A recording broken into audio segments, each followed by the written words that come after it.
Yo, what is going on, everybody? Welcome to episode 96 of Miami Dolphins content. The boy Bleezy and CT in the building.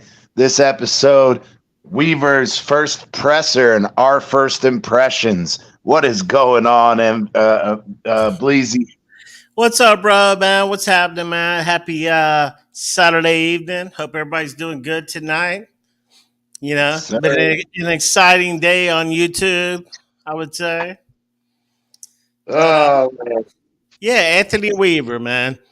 I'm excited, dude. That was a good press conference, man. The guy's got some savvy, man. I like his demeanor. Yeah, man. And like I said, the subtitle, he talks a big game. Can it translate to the big game on the field? And I mean, you got to be excited, but you got to also temper your expectations. And I know that we do this every fucking time, but I love his mentality. I mean, when he was asked about who he models, himself after, he obviously first mentioned Romeo Crennel and John Harbaugh. He talked about, again, he liked Harbaugh's presence, the way that he handles the team meetings, the way he handles players and interacts with them. He talked about Romeo Crennel and how he liked the fact that Crennel loved the focus on technique and that, he built guys up from the ground up. And, you got to love that. And he talked about, as we've talked about, the mentality of the Dolphins and their ability to play physical and the mindset that's required to play that way.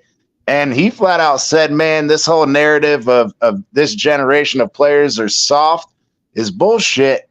But, I mean, like I said, I don't think it's necessarily the soft part. I think it's just the mentality. I don't think it's the physicality, soft per se. It's just, it's that entitlement mentality. It's the, that kind of shit. But it is what it is, man. It's a great point, man. I think that's what we want. We want him to bring that physicality, that toughness, that Baltimore Ravens, Ray Lewis style. You know what I'm saying? Absolutely. Yeah, and like he said, though, when he was asked about how they kind of set that up, and obviously, he said with Ray Lewis and everybody in Baltimore wanted to live up to that expectation. But he said it really, as far as, the Dolphins getting that way, it's the mentality of players. It's the work ethic of players. And, hey, we saw what was said by Vic Fangio on his way out the fucking door, that a lot of these guys, they didn't have a good work ethic and whatnot. So we're going to see, man, because one thing I will say about this, you call out players' work ethics and then you leave and somebody else comes in, they're going to fucking prove your ass wrong. And this guy might be the fucking guy to do it, man. Yeah. How about bitch Fangio going out like that? Little dick. Yeah, man. Kind of in hindsight, he's starting to look like a dick, man. I hate to throw the guy under the bus now that he's gone, but in hindsight, man, the way he handled Ramsey, and some other situations we've heard about, it's starting to kind of sound like Vic Fangio was a dickhead, man. And so Anthony Weaver, I love the fact that he's going to be on the sidelines. He was like, screw being up in the booth, man. You get down there and you get that energy on the sideline. I love that, man. I did too, when he was talking about, he wants to be able to feel the pulse of the players, the fact that, he wants to be there to gauge their reaction when things don't go right or things do go right. I like the mentality he has of, not getting too high, not getting too low, but trying to stay even keeled. And I think that that's where, and I hate to say this because it's not necessarily a negative per se, but Vic Fangio and Mike McDaniel and fucking what's his name, fucking bastard special teams Crossman. Fucking fuck it up, Crossman. Um, you know, if there's a situation like Vic Fangio when shit started going south, he didn't do anything to try to fucking redirect that. Does that make sense? The same way with Danny Crossman when shit wasn't going so well, he didn't really do anything to try to change that. And we saw it with Mike McDaniel as well. There were times where shit wasn't going well and you didn't do nothing to change it. So, hey, if this guy can stay even keeled, not get frustrated, Even keel. Love that. because that's kind of one of the things we talked about with Mike McDaniel is he got frustrated when the run game stopped working in the early second half when teams made adjustments to it.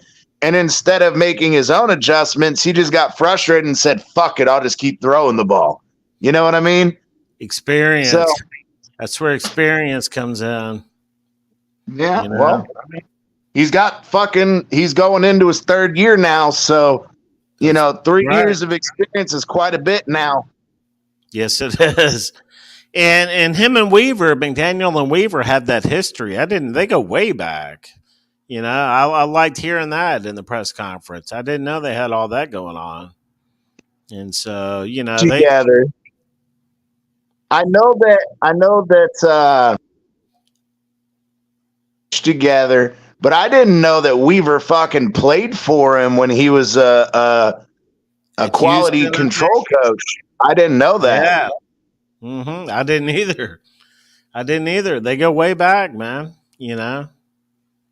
Weaver just kind of presents himself as that prototypical coach, man. Especially in DC, man. He looks like that tough guy.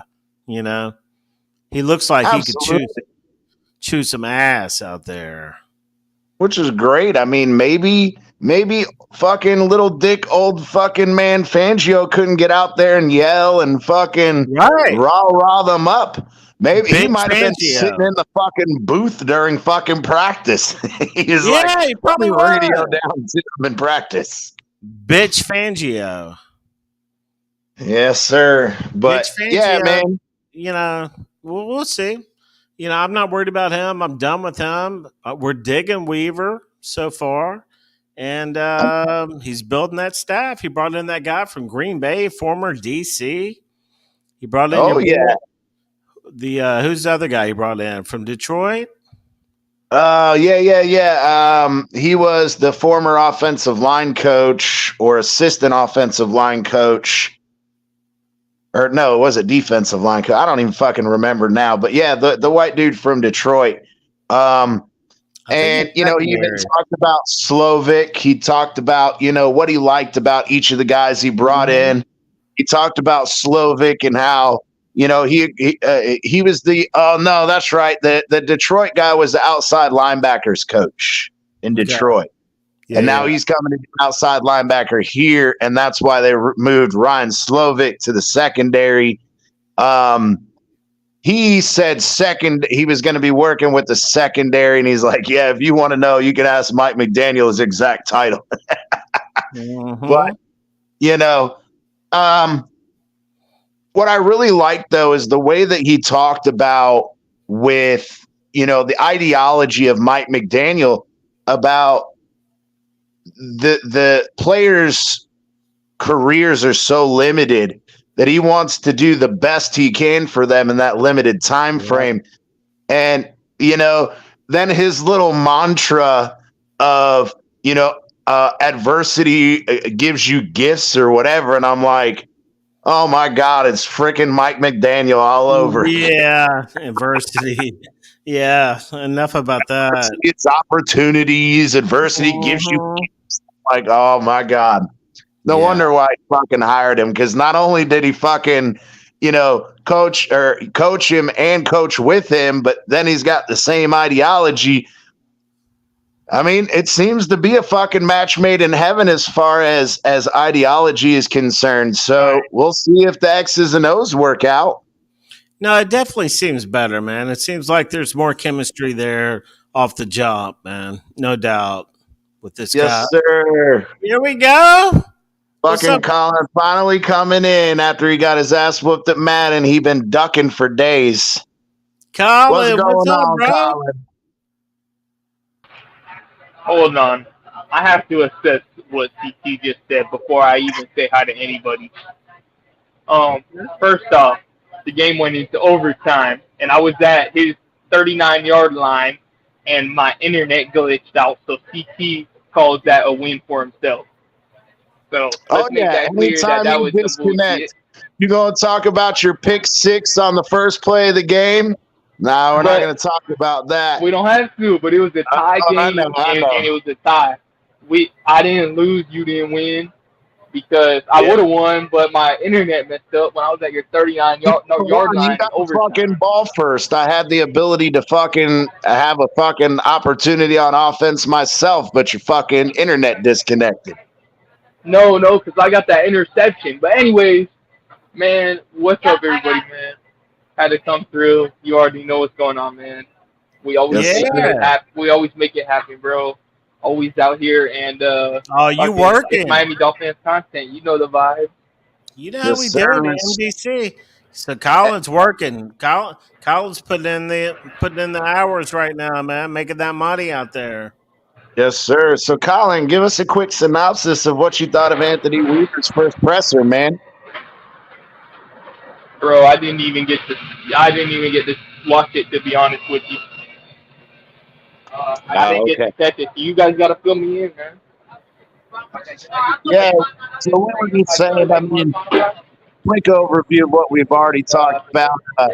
He talked about how he like his idols per se, who he models himself after, are Romeo Crennel because he's a technique guru and he's a very old school X and an O guy. He talked about John Harbaugh as his second just because of Jim Harbaugh's presence and practice and in team meetings and how he carries himself, and that's something he wants to emulate.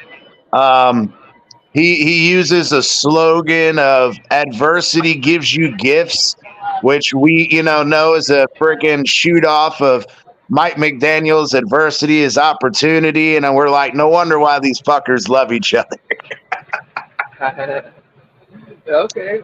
Hey, I did hear that he said that he was gonna let like Jalen Ramsey loose. I saw ESPN said that like he's planning on letting Jalen Ramsey like break Yeah, free and bro. shit. Yeah, That's that was all I the really next did thing. see. The ultimate chess piece, he called him. Yep. And because again, he gave a nice little parting shot to Vic Fangio, as the thumbnail says. He said out of one side of his mouth, Vic Fangio sucks, and then the other side that Cronell and Harbaugh rule. Is he was like he essentially said it's stupid to put Jalen Ramsey out on the corner and make him a field corner or an outside corner and don't allow him to do anything else. Did say So that. essentially he said, fucking Fangio, you're fucking stupid, is essentially what he said. He really did. Not maybe not in Yeah, those I like. words. He was misused. He was grossly misused. Hell yeah, I like that thumbnail. That shit was fire. Yes, sir. Hey, Colin, how do you like the name Bitch Fangio? I mean, it fits perfect. Or is it Little Dick? Or is it Little Dick? We got to figure it out. Right. Which one is it? He's out of here, man. We don't need to be dogging him. No, But I'll still dog him. I mean, hey, when you got a first-time DC calling you a fucking retard because you can't fucking use Jalen Ramsey correctly, that's bad, bro. I'm sorry, but that's bad. stubborn, old school. Who knows Stubborn, hey, but where's the line? And you know the adage, where's the line between stubborn and stupid? Yeah, bro.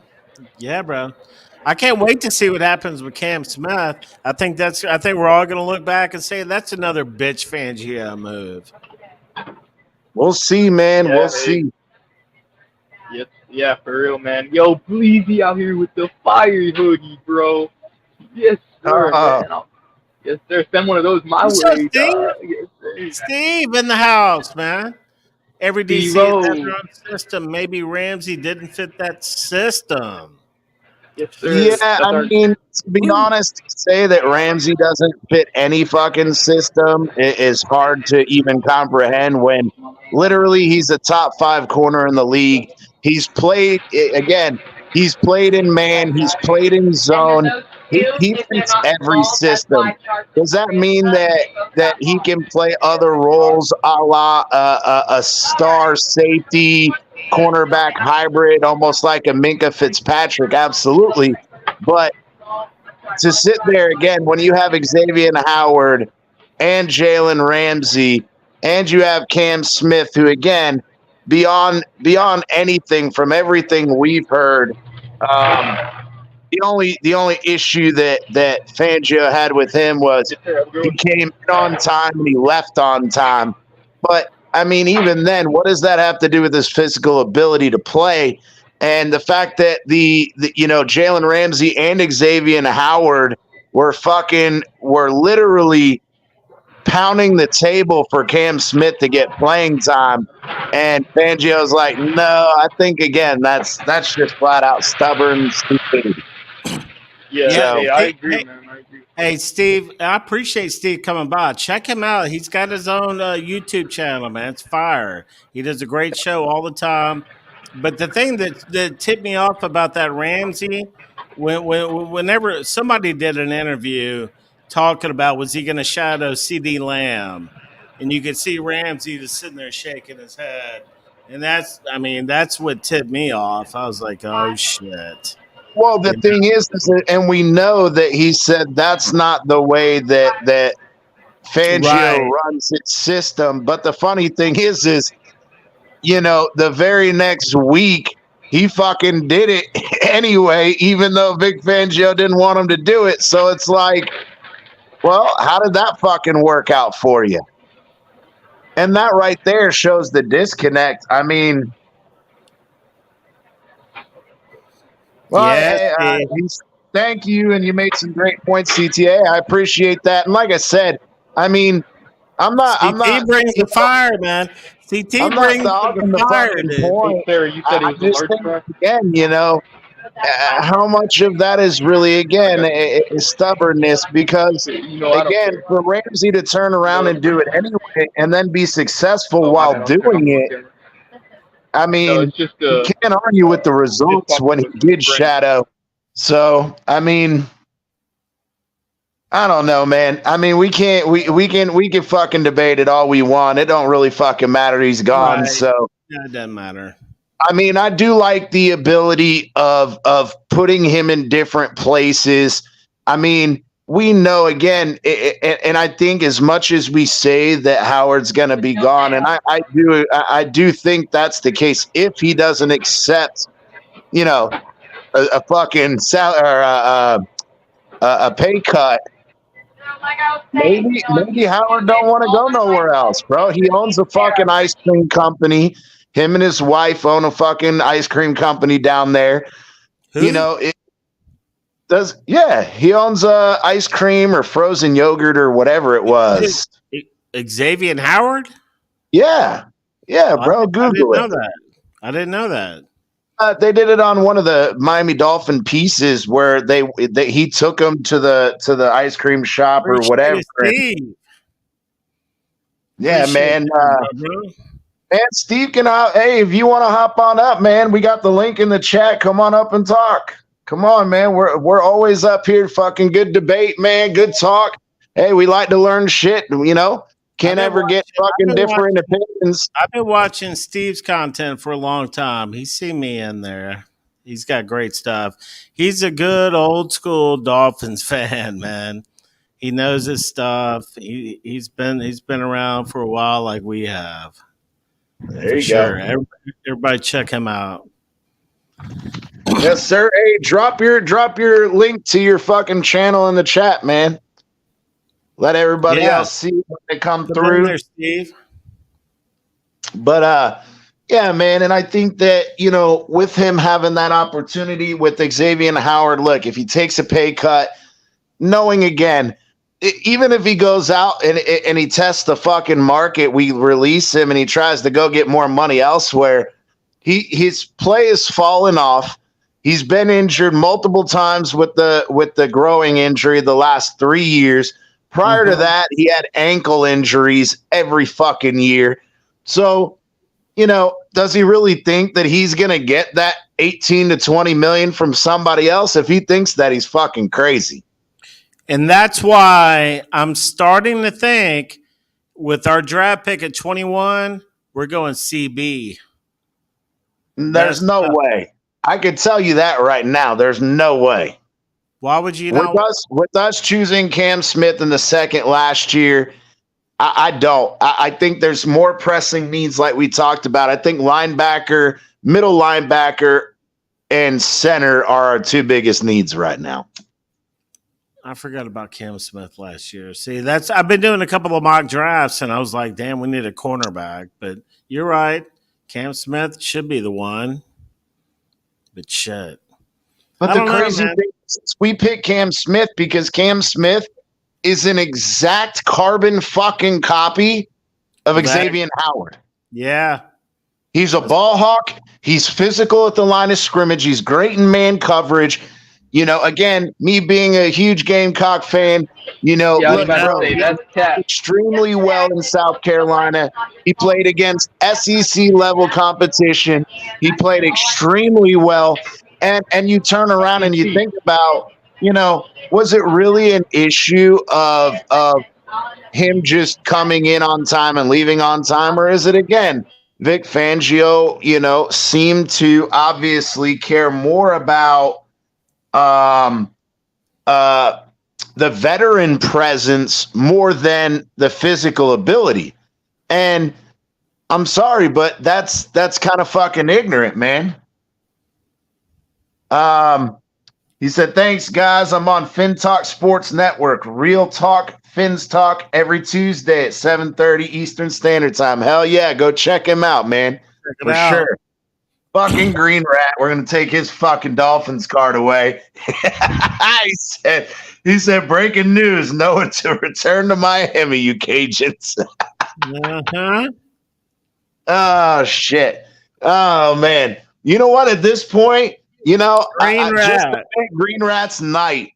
At this point, I would have fucking rather kept Noah than kept fucking Xavier Howard last year. I think I saw something where Noah's on the free agent market. Yeah, we'll see if he gets picked up. Funny thing is, he got traded last year, and now he's already a free agent again. Obviously, Cowboys didn't think enough of him to kind of re-sign him. It didn't take them long. See that. Go figure, though. The motherfucker couldn't do shit for us, but he goes to fucking the Cowboys and returns a fucking blocked fucking kick for a touchdown. Good for him. Good for him. He still sucks at fucking coverage, but at least he scored a fucking touchdown. That's going to be the highlight of his career. Yes, sir. A fucking kicker or a blocked kick return for a touchdown. Yo, CT, I only got a second to respond to what you said a minute ago, so I gotta say this, bro. What you were saying about Cam Smith, that's not enough for me, bro. You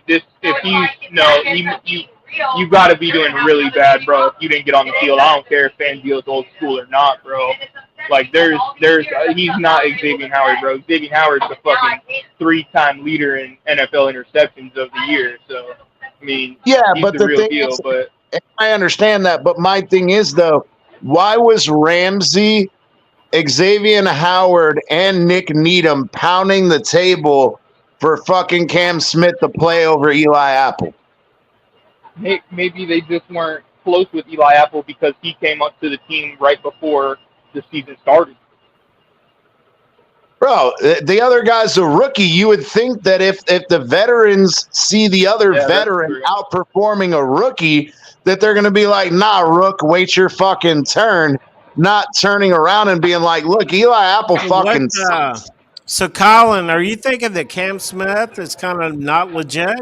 Is that what you're thinking? Yeah, I'm not guaranteeing it because he hasn't been on the field. But I mean, yeah, bro. He looked kind of small. in Yeah, but no, I preseason. mean I mean like CT says, the college stuff is good. You know, SEC he stepped up when he need. You know, whenever he was when the lights were bright and shit. But I mean, bro, I haven't got to see any of them. This is starting to turn into like what's that tight end we used to have that we traded away for the Ramsey shit? It's like, dude, we didn't see that guy on the field ever. So who knows if he's Oh, ever gonna be Hunter good? Long. Yeah, Hunter You Long. know, Long. guys like that. So I mean, I don't know. It's like But the I'm thing just kind of is frustrated with Yeah. it because I want him out there on the field. You know. now here's a question, and I floated this around, and I'd love to get Steve says that should have been traded 3 years ago. Absolutely agree. But I love Steve's opinion and your guys' opinion, you guys, and Green Red as well. Was it a decision made as far as Greer and maybe Fangio and the fact that they didn't want to put Cam Smith out there too quickly like they did Noah and fuck up Cam Smith like they fucked up Noah? Right. Yeah, But that the kicker was we had that undrafted corner playing in the playoffs. Yeah, Justin Bethel. Yeah. wow, That I was didn't the, even that, I that didn't was even know. the kicker with that. See, but the thing is how much of that again in that situation were because Justin Bethel was a special teams guy and Cam Smith wasn't playing special teams. So they said, fuck it, let's keep that roster spot because we can have the rookie play here and there at corner, but he's still going to be playing special teams. So they were just waiting on their order. See that? See what I was just talking about? Steve just confirmed it. I said Cam looked skinny when I was watching him, in preseason. And look at that, tiny in stature. I don't know. And yeah, well, yeah, and I can understand that. And I told you guys that he's not the tallest dude. But again, you got to also say, in fucking camp, though, bro, he was all over the place, breaking passes up, making deflections. He even had an interception of Tua in his first week of fucking practice. Like, the dude has talent. Now, again, if you're going to make the argument you want him to go in and bulk up, that's fine. But at the same time, if you got a guy like Eli Apple or Ethan Bonner, but again, like I said, Ethan Bonner was playing special teams. So it kind of makes sense that they would keep him there and go, okay, well, let's just play him because he's going to be on the game day roster anyway because he's on special teams. Yeah, I don't know. It's just strange we didn't see him at the end of the year, like at all. We did. He had like 10 snaps in the last 2 or 3 games, but it was always in garbage time. And even the times that, like, we made the argument in Denver when we were against Denver, when we were beating the living shit out of Denver. How in the fuck do you not say, all right, Cam, go out there and get some fucking plays? Wait, I just had a great memory of that game, bro. I wish we could turn back to that day and I could go back to the bar on that fucking September Sunday. Damn, that was great, boys. Oh wait, my camera's the other way, but damn, that was great, boys. I missed that day. That was a good one. 70 points. We should have got the record. Looking back, now I wish we would have kicked that bitch. Yeah, because now Mike McDaniel's like, oh, yeah, we're not going to kick it because we got bigger fucking fish to fry. Well, obviously that didn't turn out, so you might as well fucking gotten the fucking record and been done with it. Yeah, we should have kicked it. Fucking bitch. Oh, man. But to be fair, he was hurt twice in camp.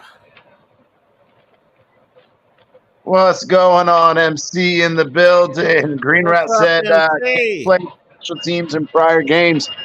I don't know. I'm sure maybe he played a couple here and there, but I don't fucking remember fucking seeing him. I think they said he played a total of like 15 snaps the entire fucking season. So if he was playing on special teams, it weren't very much. It wasn't very much. Yeah, and that's not what you want to see out of a second round pick. And again, Not at so all. maybe Greer should just be fucking denied the ability to draft offensive line or cornerbacks in the first 2 rounds. And that's kind of what I was thinking. Maybe we should go CB in the first round, man, if Cam's not all that. But I don't know, man. The coaches should know. They're going to know what to do. But the thing is, and if that's the case, though, so you fucking missed on Cam, you missed on Noah, just stop fucking drafting cornerbacks early in the draft. Well, see, I would agree. My bad. No, I just agreed, bro. The thing about the draft, man, in my opinion, there's a few positions where you can really get your really good players in the draft, such as wide receiver. That's where you want to get your good receivers is in the draft, man, because it's hard to get a really, really good receiver free agents, down the road. And same with corner, and really same with a versatile offensive lineman. These are all positions I think we're going to need. Maybe defensive tackle if Wilkins is about to bounce. I mean, that's almost a guarantee. Like we said, I mean, there are rumblings that they're still talking, but again, even his agent said, positions. You know what I'm saying about that, though, CT? The skill positions like receiver, cornerback. Absolutely. But the thing is, like we talked about, I don't really, I don't like the drafting of linemen super early because, again, as much as it worked out for us with Tunsil, Tunsil and the whole, fucking gas mask, fucking bong shit and whatever. But other than that, unless you're picking a top 10 fucking lineman, I wouldn't touch it. And the reason why, and I hate to say this, but at least there's an excuse when it comes to cornerbacks. Cornerbacks take, again, 2 or 3 years to develop, especially coming in if they're from a smaller school or whatnot. But when it comes to linemen, bro, the line action is exactly the same across the board. Yes, will you have a scheme of pulling and whatnot a little bit different? Yeah, but the grown men. There's a grown man down there in the trenches. There's a grown man. Yeah, and that's where again people have to understand that. Yeah, it's not the technique or the scheme that fucks up offensive linemen. It's their strength. It's the grown man strength. Right. That's the difference. But when it comes to corner and shit, these schemes can be so complex and so fucking, you get into, like we've talked about, and when I played that one interview with Deion Sanders, and Deion Sanders was talking about, again, these young guys, they have all the physical talent, but they don't understand us old savvy vets where we know where to grab and where to pull that's not obvious. And you learn these little tricks of the trade, but it takes you years to do it. And I can't remember even Minkah Fitzpatrick, bro, in his rookie year with us, he played extremely well, but we played him at safety. And then when he went over to Pittsburgh and he played that safety fucking cornerback hybrid where, he refused to do it with us, but then he fucking went and did it in Pittsburgh. There, same thing. But the whole thing is they talked about how he played better as a safety than as a cornerback because cornerback, he didn't have time to learn the techniques. Does that make sense? Yeah. Because we started him at fucking whatchamacallit? Safety, and we didn't use him at corner at all. Well, there's a couple guys early in the draft this year that are safety / corner, like Minka. They're more safety than they are corner.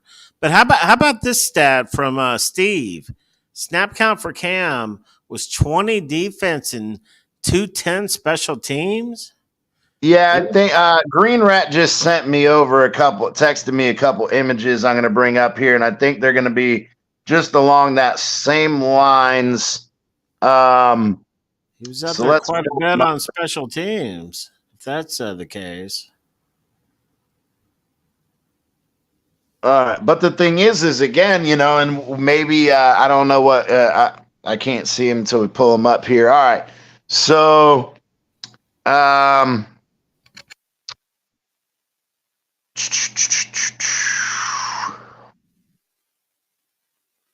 snap count, special teams, yeah, 210 and 20. But again, literally you have 20 fucking snaps on defense all year. 210 is a lot for special teams. At least he was getting work on special teams. But again, if he was on special teams again during the Denver game and other games where we had the fucking game in hand fucking quite early, why weren't you giving him opportunities? Shit, I just pulled up the same one like an idiot. No, is it? Yeah, I downloaded the same fucking one like a retard, didn't I? Or are those different? No, they're not. They're the same shit, aren't they? That one. Yeah, they're the same shit. I don't know why I fucking double downloaded it. But yeah, I mean, you would think that if he's there on the fucking field that you would have fucking used him more. And that doesn't really make sense to me. You can't sit there and act like, he didn't have the ability to fucking do it. So let's see. Here's the other one that Green Rat Like sent. I said, man, the coaches know, man. We could sit here and speculate all day long. The coaches know.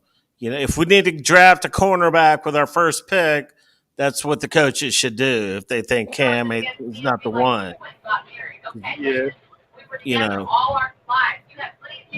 X is going to have limited years coming up, bro. We all know that. You need to have a good, badass cornerback on the back burner, man. Stock the cupboard. That's where you stock the cupboard, man. At corner and at receiver and linebacker. I wouldn't mind going linebacker with that first pick at this point. That's Anthony Weaver's call. No, I agree. And like I said, I think that, we've talked about Vic Fangio and all that bullshit. So, it's a new DC. They'll figure it out. And I really do think that X is probably, if he takes the pay cut, he'll be back. Because I don't think that, I think X is smart enough to understand that he's not getting that money elsewhere. He's old. He's getting up there in age, man. I mean, I don't know how old he is, but didn't Adam Gase draft him? He's 31. I think he was drafted with Adam Gase. Yep. Oh, God. He had to bring up Channing Tindall. Oh, shit. Steve fucking salt in the wounds. Man, again, how many times have we drafted these guys? Bro. Cameron sucked dick. Channing Tindall sucks dick. I mean, Channing Tindall, man. Something tells me that he is a good player. I don't know why he hadn't performed, but something tells me this kid can play. I've seen some of his highlights, man. Like in the preseason, he made some damn good plays, man. But all of a sudden, regular season. Look at Eazy-E. Look at another fucking one that fucking gets drafted early and can't perform. Eazy-E looked fucking great in camp. Balling out in preseason. He has a neck injury. But then fucking Eazy-E's agent goes, nah, he's healthy. He's ready to play. I don't know what the fuck they're talking about a neck injury. Yeah. So it's like, bro, what the fuck is going on? And we've heard the whole in his high school and college, he got all the signs in from the sideline or the plays in from the sideline, so he's never had to listen to a play call in the huddle. Bro, it don't take you 2 years to learn how to fucking listen. I mean, McDaniel, we were trying to utilize Easy a little bit last year with some of that backfield run, some of those little sweeps we were running to him. McDaniel had plans for him last year, and he got hurt. Easy E. Nah, man, he was playing in the fucking preseason. Once the regular season started, he wasn't in the regular season. He wasn't utilized, and then when they asked him, it was what's his name? Wes Welker said, "We're trying to teach him the F wide receiver position, which is essentially what Deebo Samuel plays." Right, in that's the position I'm talking about. Right, but the thing is, though, the argument or the comment that was made was that he had never had to listen to a play call in the huddle. Bro, it don't take you two years to learn how to fucking listen to a play call. I'm sorry. That's fucking bullshit. Yeah. But no, that was my point. Easy E, I think McDaniel is trying to put him in that Deebo role. I think but bro, I mean, the neck injury, they said, oh, he has the neck injury, but then his agent says he doesn't have a neck injury. So what the fuck is going on? I don't know. And what about my boy Braylon Sam? My boy we draft early. Hey, we got my dog Lewis on the grill, bro. Out here fucking getting it done, bro. See, we're not out here playing today, boys. What's he putting in there? Man, he's out here firing up these burgers, the best you've ever seen, bro. These are the real deal. Yeah. Like, if you want a juicy burger, come by Checkers in downtown DeLand, bro. I swear. Let's get it. Yes, sir. Okay, but I was trying to say, though, real quick, Bleezy, it's just another example of a high draft pick. Because remember, we pick Easy in the third. Yeah. We pick Easy in the third. Third round pick, receiver. Second, third round picks that don't turn out to do shit.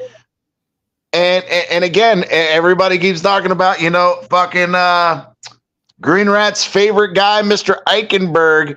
It only fucking took him 5 years to play not shitty, but not good either. So if it took him 5 years to develop into not shitty, that's not very fucking promising. I heard Green Rat's a big fan of Tommy Eichenberg, linebacker, coming out this year. They're related to one another. No thanks. No thanks. They are.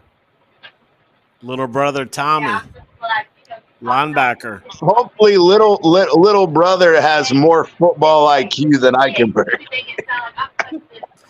Hey, a lot of people are talking about that guy, Jackson Powers Johnson or whatever his name is.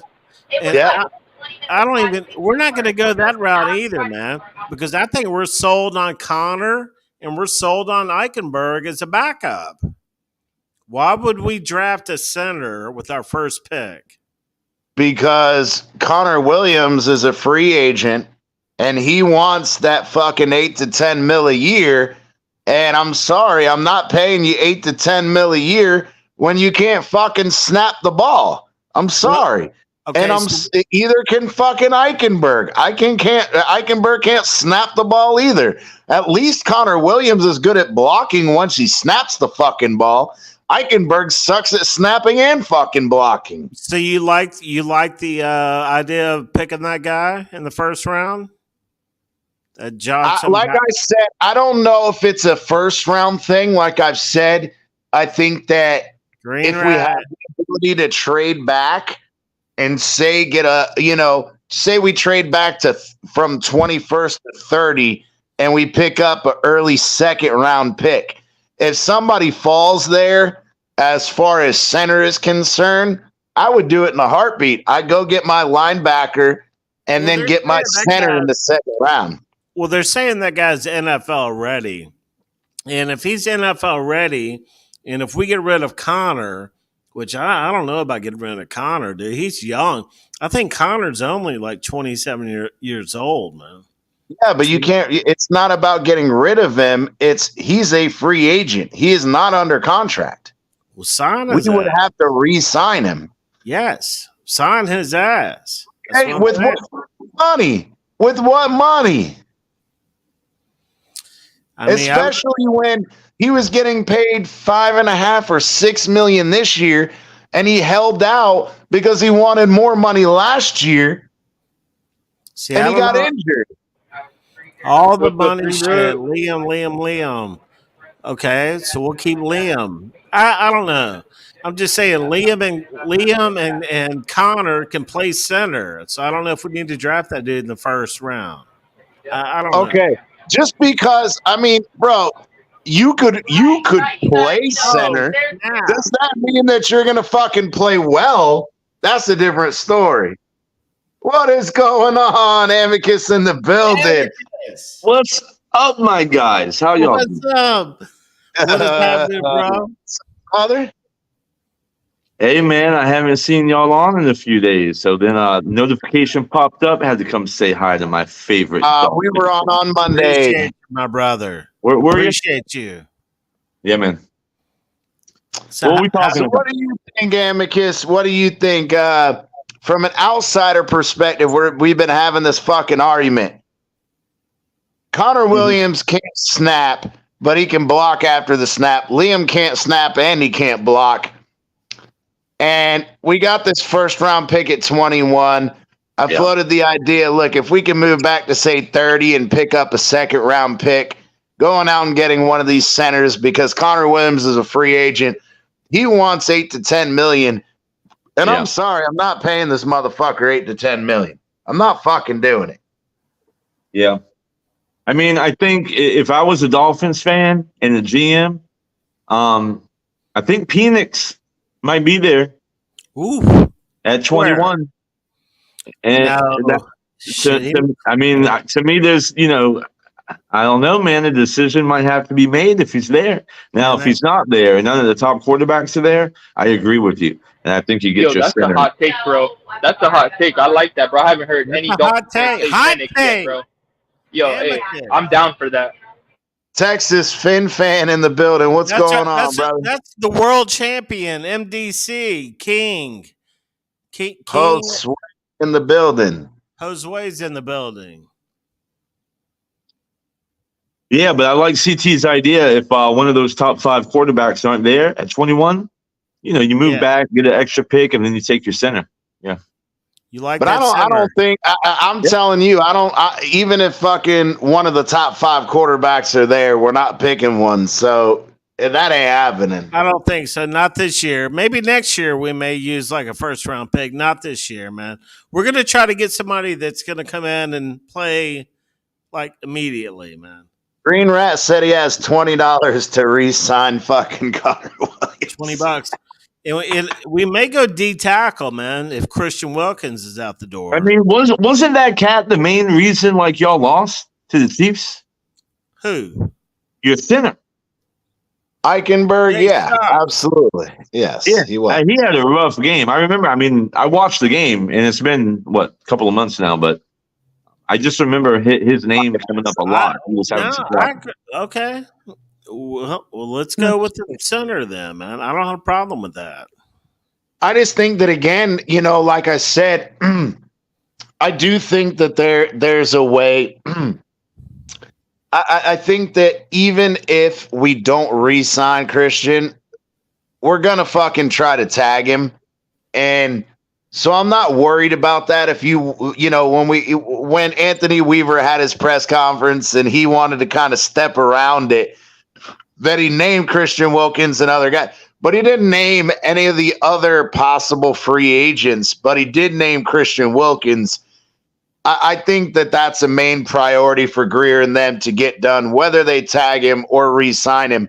So I'm not hugely concerned with that, but I do think that, again, and we've talked about it, if you don't re-sign Connor Williams and you don't re-sign Robert Hunt, our offensive line is going to be Kendall Lamb, Lester Cotton, Eichenberg, Robert Jones, and Austin Jackson. So if you think that's going to get it fucking done, we're fucked. We're fucked. Amicus would be fucking loving that if we fucking went with that offensive line. Amicus loving it already. He's like, y'all are fucked. Listen, man, I mean, even with us having the hardest schedule, most people are picking us in the division for a 5th straight year. I don't think anybody believes in Tua. I'm not sure y'all believe in Tua anymore. Bro, stop it. The fucking background on this fucking show is Tua for MVP. Stop it. Again, we've had this shit. Peyton Manning at the fucking Pro Bowl said Tua is one of the fucking top quarterbacks in the fucking league. Again, Dan Marino said absolutely he can win it.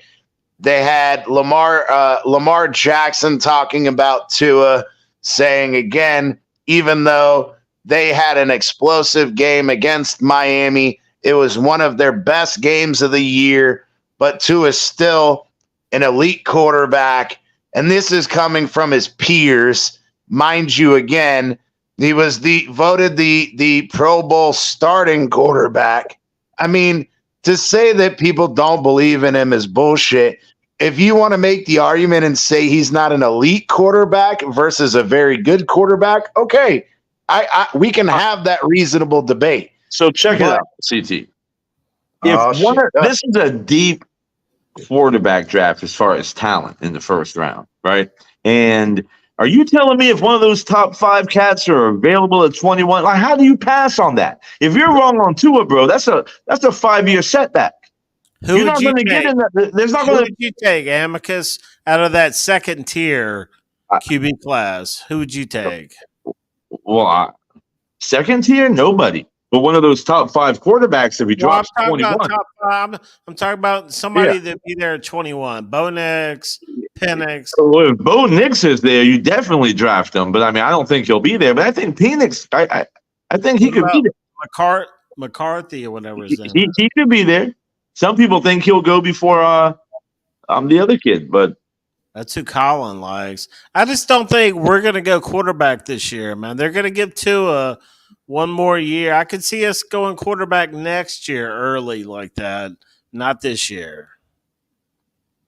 And I think that, again, when we've been over this, I'm not, again, and I'm a staunch Tua defender, but I'm not Tua on. Again, I am on this show. I'll be right back. I've talked about the things that Tua needs to improve on. I've talked about things that he struggles with. My issue is, again, we don't have a 3rd, 4th, or 5th round pick. We have a 1st round pick, a 2nd round pick, a 6th round pick, and a 7th round pick. I don't see us fucking wasting a pick in the 1st round on a quarterback. Given the need at center, given the need at linebacker, possibly D tackle, possibly at edge, knowing that, again, whether people want to fucking argue or not, y'all learn to fucking listen to CT, you fucking stupid Cajuns. Let's give it. Oh, go ahead. These people are not coming back until between week 6 and week 12. Stop it. Nick Needham took a year, 11 months to come back from his fucking Achilles. And everybody's like, oh, but Aaron Rodgers almost came back in 2 months.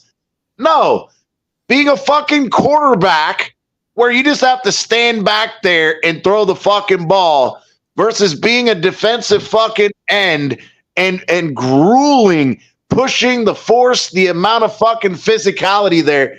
Stop it. Josue, what's up, bro? Hey, what's going on, fellas? What's happening, man? Chilling. I'm just listening to y'all. What's up, Josue, man? Chilling. Congratulations. We gotta put it up for him, baby. Let's go. Thank you. King, baby. The champion. King. Yes, Josue sir. Damas. Yes, sir. King Josue is in the building. Josue Damas. Josue Dom. Oh, nah, you can't be fucking capping on my CT Thomas, Josue baby. Thomas. Okay. Hey, Josue, just so you know, we done fucking talked about it the other night when you were absent. Next year, we're going to give the fucking prize to the next place winner, but I will be included in that so I can kick all of y'all asses because I technically kicked all of y'all asses because I had 4, but I didn't count. But I'm coming for your title, Josue. Josue Let's nailed do that, it. man. He almost do called it. the exact score on the Super Bowl. Yeah, I'm ready. Hey, Josue, who do you like for the Dolphins, or your early thoughts on our first pick if we stick at 21? What are you thinking? Probably an offensive lineman. Yeah. I think. Yeah, we need a, like CT was saying, either a lineman, a D tackle. Well, I don't know. It depends on Wilkins, but I think we're gonna keep him. Right. Or an edge because of the injuries. But I think we need an offensive lineman, like big time. Yeah. A good one, a solid one. Right. And that's another one that if you want to get a really, really good player in that on the offensive line, you normally get them in the first round, dude. Yeah. If you look at the NFL, I saw this stat a couple years ago. 70 to 80% of the players out there that are actually starting, they're all drafted in the first and second round. Yeah, we could have had some badass linemen in the previous drafts. Like we could have had the tackle from the Lions, Swell. Yep. Swell. Yeah. Yep. We could have had Wirfs. We took Waddle over him. Yeah, we could have had Tristan Wirfs at one point, which I really wanted him. Well, listen, your team is in shambles, and it's time to celebrate. Let's light up a pipe. Let's light up a pipe. Yes, sir. Yes, sir. Fired up. Because I mean, if you have a good line, dude, like your quarterback doesn't have to be a fucking stud either, you know. As long as he has a brain and be able to process the reads, should be okay. But I mean, your line sucks. You have to be a fucking Lamar Jackson and shit. And even then, like, you still can't. It's not a guarantee win. Yes, sir. hey, the smoke got to go somewhere. It's coming out his ears and his fucking mouth. Let's go. I love it. Is that Amicus? Yes, sir. Amicus is in the building, baby. What is he doing? Hold on. Let me take out the. It's because I have a filter on. Smoking the pipe, baby. Smoking the pipe. We're celebrating tonight. Oh, let's go. Rocking and rolling, baby. I thought it was now, my magic. question is, hey, I got to play devil's advocate. So he's over here talking about Dolphins got to go QB at 21. The question is do the Bills have to go QB if one of those top 5 quarterbacks are still available? You're kidding, right? Damn, look at that. I'm fucking dead serious. Hey, is that Amicus or Fitzpatrick? Green Rat said my fucking screen cracked again because of ugly. Hey, Green Rat, where you been at, brother? Come on up here and talk to him. Oh, nah, he hiding, bro. You know, he said when Todd's ugly ass came up on Monday, his screen broke, and he said he still hadn't got his phone fixed. Yeah, but Green Rat, when's the last time? Hey, he won't turn the camera on. Guarantee it. Guarantee it. The semblance of Mr. Burns to come out all over the screen. We don't want to see it. We don't want to see it. But no, I'm being serious. So if the qualification of needing to pick one of these top 5 guys is based on inability to reach the big game, well, I would make the argument that Josh Allen has the same issue. You've lost your fucking mind. I'm gonna smoke my pipe. Y'all have fun. Hey, you know what's funny, that when Josh Allen was when he was being drafted, like in the combine and stuff like that, when I was watching him, bro, I wanted to get Josh Allen. Did you? There you go. Now, finally, some truth. I was like, damn, like I didn't even know who he was, but I saw him perform like in the pro day. You could tell he was legit. I was like, damn, bro, this guy is good. This guy's good. And sure enough, the Dolphins passed up on him. Yeah, that's what happened. No surprise, but yeah, I actually really wanted him, dude. I mean, I don't like him anymore because he plays for the fucking Bills. But I mean, he's good. No, you got to respect him. You got to respect him. He's good. He just has some games that I don't know what happens, man. Like sometimes he just chokes. I don't know why. I mean, he chokes. He chokes, but against us, against the Dolphins, he lights your ass up. He turns into freaking Superman. I know. Bro. Hey, he lights y'all's ass up like I light up this pipe. Yeah, exactly. Yeah, dude, against us, like that's Josh Allen against the Dolphins. There you go. And we talked about it, Amicus and I, and again, we've talked about it with him. It's more of the divisional familiarity, I guess. That's part of it, but I was more talking about the turnover thing. It's one of those things, and it's just like too in the aspect of when Tua has an interception, he'll come out that next drive and score a touchdown. It's the Josh Allen when he has those games where he throws an interception or he has an early turnover. It compounds for Josh Allen. It's either he has no turnovers or he has 2 or 3 turnovers. That's Josh Allen's thing. And bro, I don't know if it's a him getting it out of his head thing or if it's like he said, and I agree with them because the fucking facts are the facts. Once Ken Dorsey got his ass fired, things fucking turned around real quick for that fucking offense. So, I mean, yeah, even with the new OC though, he did have a couple games with multiple turnovers, but not nearly as often as when Ken Dorsey was calling fucking plays. No, Dorsey was the problem. Joe Brady, I mean, listen, they came out right after the season and they said they're going to interview some OCs.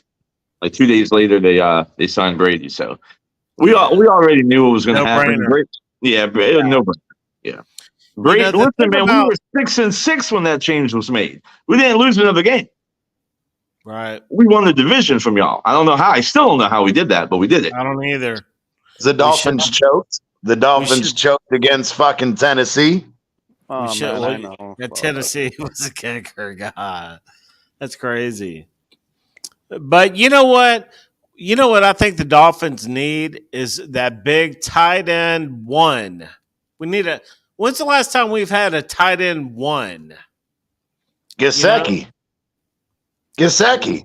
The problem is Mike McDaniel said it with Greg Olsen, and we talked about it on this show when Greg Olsen asked him, bro, what's going on? And he told Greg Olsen, yeah, man, year 3.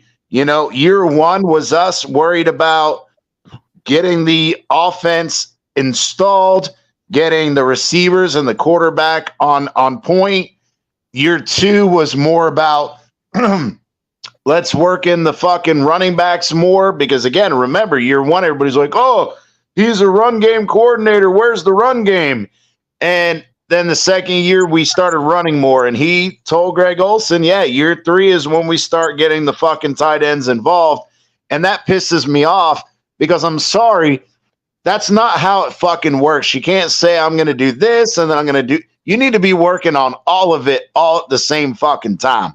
You can't fucking just ignore one aspect of your offense, especially given, and Amicus won't like this, but Gesicki put fucking Dawson Knox and fucking and the other one to shame as far as tight ends are concerned.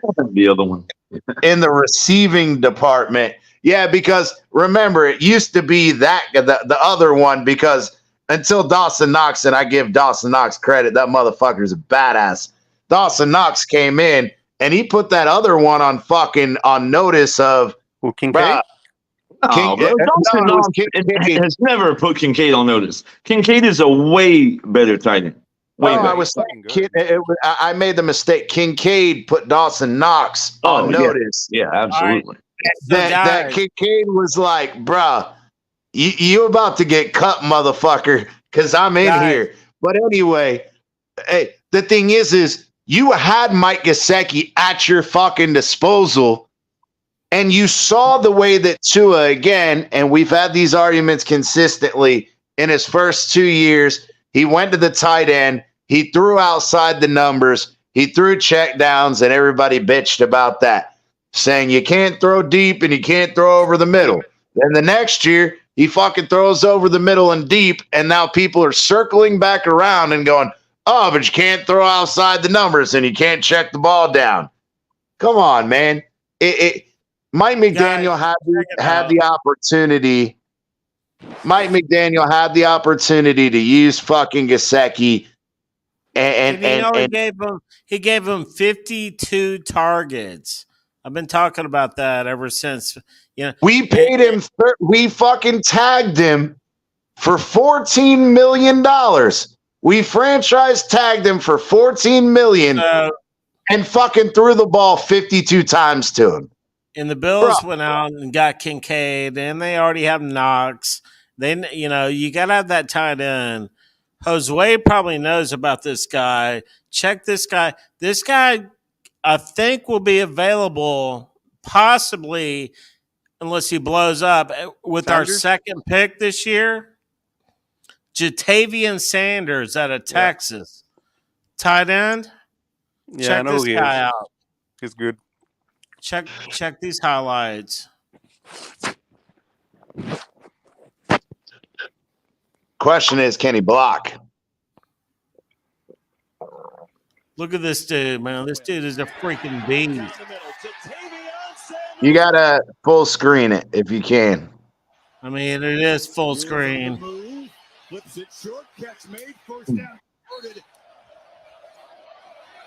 Right here. There we go. All right, well, that fucking sucked, but it's all good. That's the best we can do full screen. We just hang on. Fuck, it's as good as we get. And now it's good. It sucks, but it is. I mean, look at this. Look at this guy run after the catch. Look at that. Hey, he's aesthetic, bro. Hey, at least he puts his head down and doesn't just fall like Gesicki did. Look at that.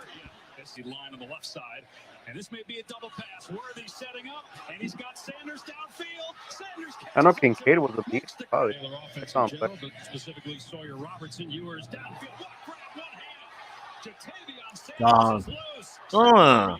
He wants that contact. Look at that shit.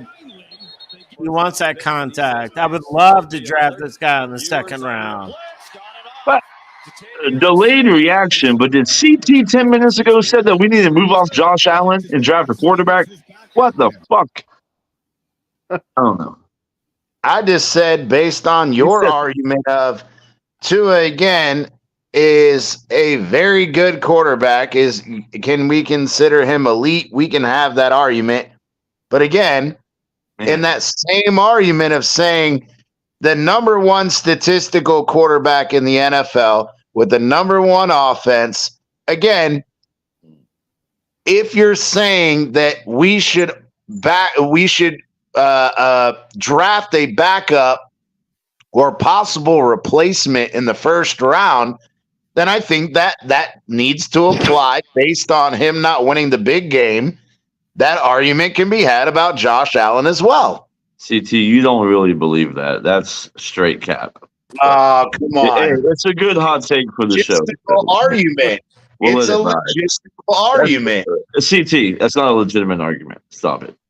I didn't say legitimate. I said it's a logistical argument. If you're making that based on, Josh Allen is universally recognized as a top 3 quarterback in the league, and he has been for years. I mean, stop. I would argue top 3, but okay. That's what I said. Top 3. Maybe some years it's top 3, but this past year probably like top 5, maybe like 5th. Okay, give me the quarterbacks ahead of him. No, yeah, that's good. I mean, ahead of Patrick Mahomes, Lamar Jackson, Jared Goff. No. Oh my God. Yes. I can't. Aaron Rodgers. We're talking about this year, though. So, yeah, I will put Goff in front of him. Baker Come on, Wi-Fi. Get together. Josh Allen was the only one to get a first place vote in the MVP besides Mahomes or besides Lamar Jackson stuff. Yeah, because he does everything for the offense, man. He's valuable to the team. Yeah, he is. But when it counts, because he pads his stats against the Dolphins, man. Yeah, pretty much those 2 weeks. His stats against non-football teams. That's what he does. Josh Allen, no one's saying. Well, at least me. I'm not saying that he sucks. He's good. I'm not saying. It's just that he chokes in big games. Beat KC though. He cannot beat KC. He beats him in the regular season, but not when it counts. You're right. And that's where I was trying to make the argument about big games in the playoffs. If you didn't make it to the big game, then if that's the strata that we're going to make the argument based on, then if the qualitative, it's not that, CT. It's strictly the eye test, and if you're being honest, there's no comparison. There's no comparison. Okay, Amicus, how old is Josh Allen? Like 28? 27. 27. Okay. What is he going to do when he can't run that like that anymore? He doesn't need to. He's got one of the best arms in the league.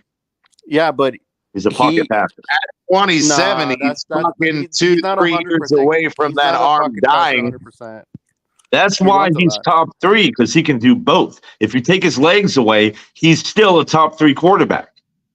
He's that elite of a passer. I mean, I don't know what tape y'all are watching, but the miscommunication, the inaccurate pass that when Tua throws it. Bro, that guy can put the fucking football wherever he wants in a keyhole, and it. Stop it. He's and if that's the case, then why did he miss Stephon Diggs on a wide open touchdown? Yeah, and he dropped it right in his lap. Diggs missed that fucking ball. Bro, it was over his head. You look at that pass where Allen threw that shoulder where it should have been. Bomb to Diggs in coverage right in the breadbasket, and Diggs dropped it. It wasn't right in the breadbasket. It was over his head, not over his left shoulder. Again. We played it on the show multiple times. It's the same bullshit that when Tua threw a 60-yard pass to Tyreek in the Washington game on a second touchdown, it was a great fucking throw. It was actually, quote unquote, a perfect throw, according to Tyreek, when he went back and watched the film. Based on the coverage, Tua threw it exactly where he should have. Tyreek read the defense wrong on his option route. But irregardless, all I'm trying to say is, if you're going to fucking make the argument that that's a perfect pass, then the same argument that people say, oh, well, Tua threw a bad pass to Tyreek, but Tyreek bailed him by catching it. Stephon Diggs didn't bail out. Actually, Tyreek bails him by coming back to the ball 10 yards upfield so you can catch the little floater. Because that fucking touchdown was fucking out in front of him, and he stuck his hands out to fucking grab it. It's a good strategy, CT. Noodle arm Tua throws a fucking rainbow. The defense can't, we're at the 20, the 30, the 45, whatever. They don't do that. They're just chasing Tyreek. Tyreek knows that motherfucker can't throw this ball to me, and boom, cuts back. That's brilliant. Fucking brilliant. You're using Tua's inability to throw deep to your advantage. I mean, that's ingenious. Well, he fucking threw again. A perfect pass to Tyreek multiple times over the fucking shoulder, in stride, without him slowing down. But you're going to pick the 2 or 3 fucking passes that he underthrew him. But it's ironic. He was 3 a game. He played. That's horse shit. But again, when we pulled up Patrick Mahomes underthrowing Tyreek in multiple fucking games, and we pulled up a clip of Josh Allen in the AFC Pro Bowl when he played with Tyreek, underthrowing Tyreek. So the Pro obviously Bowl, Josh Allen got a fucking noodle arm too. You did not just bring up the Pro Bowl for a debate. Noodle arm? Stop it. Noodle arm, Josh. Allen, he's a one-read quarterback, just like when he threw that interception, the first interception in the game against Kansas City, and then 2 or 3 drives later, he had a wide-open touchdown, and they quote-unquote had a miscommunication, and then another 2 or 3 drives later, the Stephon Diggs pass that was inaccurate. It was a terrible fucking throw. And he sucks because he has a noodle arm, and Stephon Diggs is not Tyreek Hill. Hater. Every NFL analyst worth a damn contradicts what you're saying. I'm gonna go with them. No, hey, that's fine. Like guys like Chris Sims, that they always say that he's top 3 in the league at reading defenses, and you're calling him a one-read quarterback. I mean, that's noodle arm. Insane. Wait, who's the noodle arm? Josh Allen. Okay, I knew that. He couldn't throw it down in front of my guy. Breaking my heart. Stephon Diggs had to slow down, and when he slowed down, he tried to turn his head to find the ball, but because the ball was inaccurately thrown, instead of being over his left shoulder in stride, it was over his head, and Stephon Diggs lost sight of the ball because it was over his head, stuck his hands out in front of his head, and it dropped. What the fuck did this motherfucker just say? It was a perfect pass, CT. You need to watch that game again. Now you're capping. You smoking that wacky Sebastian again? You smoking that wacky shit again? I can tell. What about that pass that reflected off Andrew Big Eagle's helmet? That's a noodle on throw right there. You mean the one? Is Diggs gone, Amicus? Is he gone? I think he's gone, and I want him to be gone. Yeah. Oh, shit. Want him to be gone?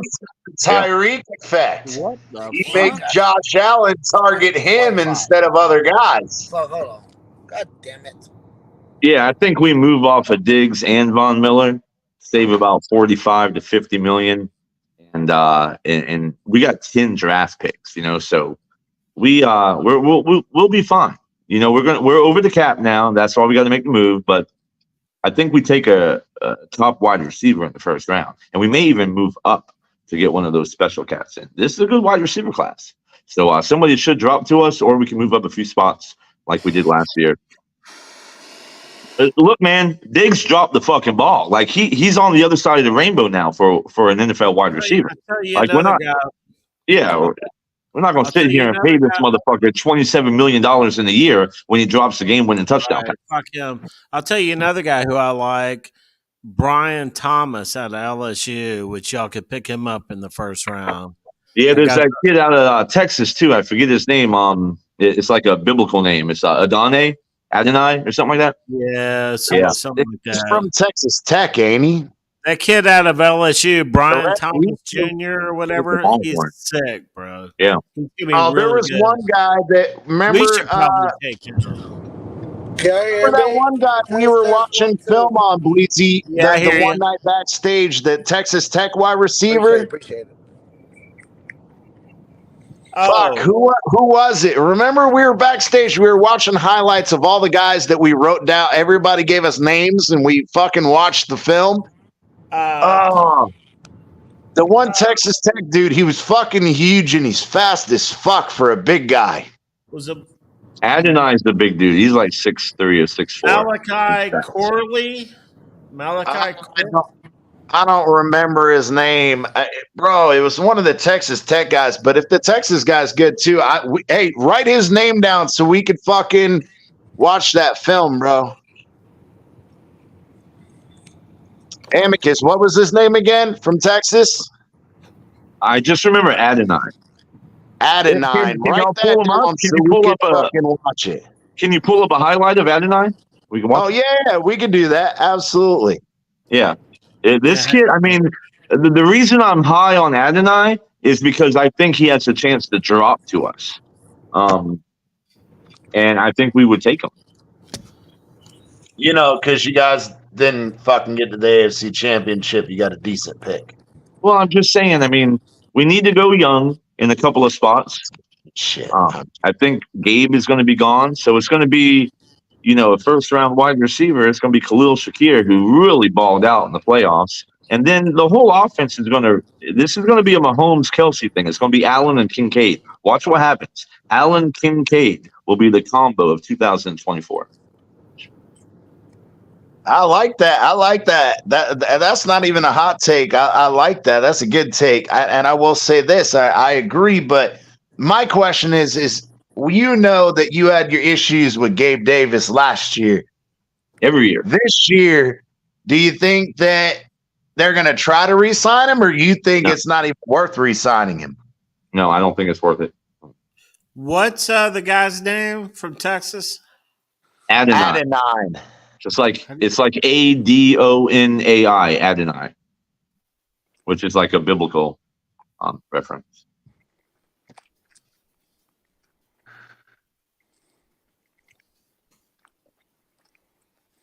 I got him. The Dolphins will scoop that motherfucker up too. Fuck. Let's say, hey, Stephon Diggs, come here to Miami so you can fuck over Josh Allen since you hate him so much. Fucking imagine Tyreek, and Stephon Diggs on the outside and Waddle in the slot. Forget it. It would be done. Over. Diggs, he can't go from Allen to Tua. If anything, he tried to go to Mahomes or, Actually, Stephon Diggs would love to come to Tua because he can throw accurate balls versus Josh Allen's big arm, but can't put it in the spot where it needs to be.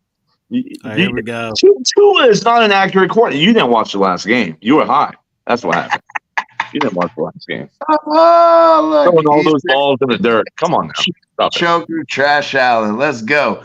And let's watch this guy. All right. Words from the pocket. Circle. Downfield. Wide open throw. Not impressive. Texas. Bro, his speed. Come on now. He's a route runner, his speed, and he's a big target. Yeah, and I get that, but it's a big injury. And other guys in college. Look at that. He's unguardable. You can't dodge that. That was more impressive. Pushed the first off. one He was pushed not. off. That one was more impressive. Pushed off. Because the guy's right there in coverage. Four. Weaver'S has a man wide open again. He beat his man. Oh, okay. No. That one he beat his man on the speed. He had to move, but he got caught. It's all right. For the horn, 60. Look at that route. Look at that route. Bro, look at that route. Easy, mute that. Murphy throws a deep ball into the end zone. He's got Mitchell, and it's caught. Hey, mute the audio. Mute the audio. I wish you could go back to that play like 2 plays ago. You saw that route, right, CT? Yeah, go ahead and rewind it real quick. Big Philly, he's watching. Yeah, we don't want to get ourselves in trouble with copyright. We got to mute it. We can watch the video, but we can't do the audio. Okay. That route right there, that is sick, bro. You see that? I love that. And I love the move. And yeah, that one is the 2 previous were good plays. That one I like. At least he'll come back to the ball. That's good. Big body, high point. Well, that wasn't high point, but he just looks unguardable to me. Hey, let me show y'all. That's a great catch. Let me show y'all another prospect that's going to blow your mind. Y'all probably don't know about this guy. While he's doing that, CT. Anyhow, I think Adonai has a real shot at dropping to us, right? Malachi Corley. Do y'all know about Malachi Corley?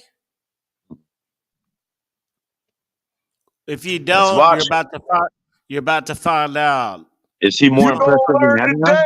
You're gonna learn today about this big dick. Look at this motherfucker. This motherfucker right here is a fucking badass. Could he drop? I'm not familiar with him. From my research, I think this is the guy we watched backstage at one time. He's projected as a 2nd or 3rd rounder, so you might be able to get him in the 2nd round. Okay. Look at that. We're not seeing shit. Yeah, we're frozen on the old shit. Frozen on the old Oh shit! Hang on. Two dudes are fucking. What the fuck, Bleezy? You got Josue excited with two dudes fucking. So let me pull out my tape measure, see which one's dick's bigger. All right, what the fuck? All right, here we go. See if this works. The guy with the Dolphins jersey fucking the guy with the Bills jersey. There you go. The Dolphin always has the bigger dick than little dick Josh Allen. That's why midget strippers. Yep, we got it now. All right, let's go. Check this dude out, dude. This guy's no joke. He's got speed. And he's got some physicality. All right, that's one good highlight. Yeah, I want to see the physicalness. My thing is when they just blow by people in college, you're not going to be able to blow by people like that in the NFL. That guy's fast. Ooh. Okay. You see him stay in bounds? He has burst, man. Stays in bounds. He don't shy away from contact. In the first round, man. That ain't no second round draft pick right there. In traffic. In traffic. That was a damn. This guy's a freaking beast, bro. Look, here we go. Yeah, give me him. Fuck out an eye. Yeah. I'll take this guy. You ain't catching him. Nah. We need to go ahead and get him. What's his name? Malachi? Yeah. Man, both of my two favorite wide receivers are biblical names. This is great. Corley. We might get both of them. Yeah, he stays in bounds. He does not go not only did he stay in bounds, he gave him the shoulder shrug and just fucking let him fucking walk it off. Damn. Okay. Boom. Oof. Good catch. Good throw, though. The throw is perfect.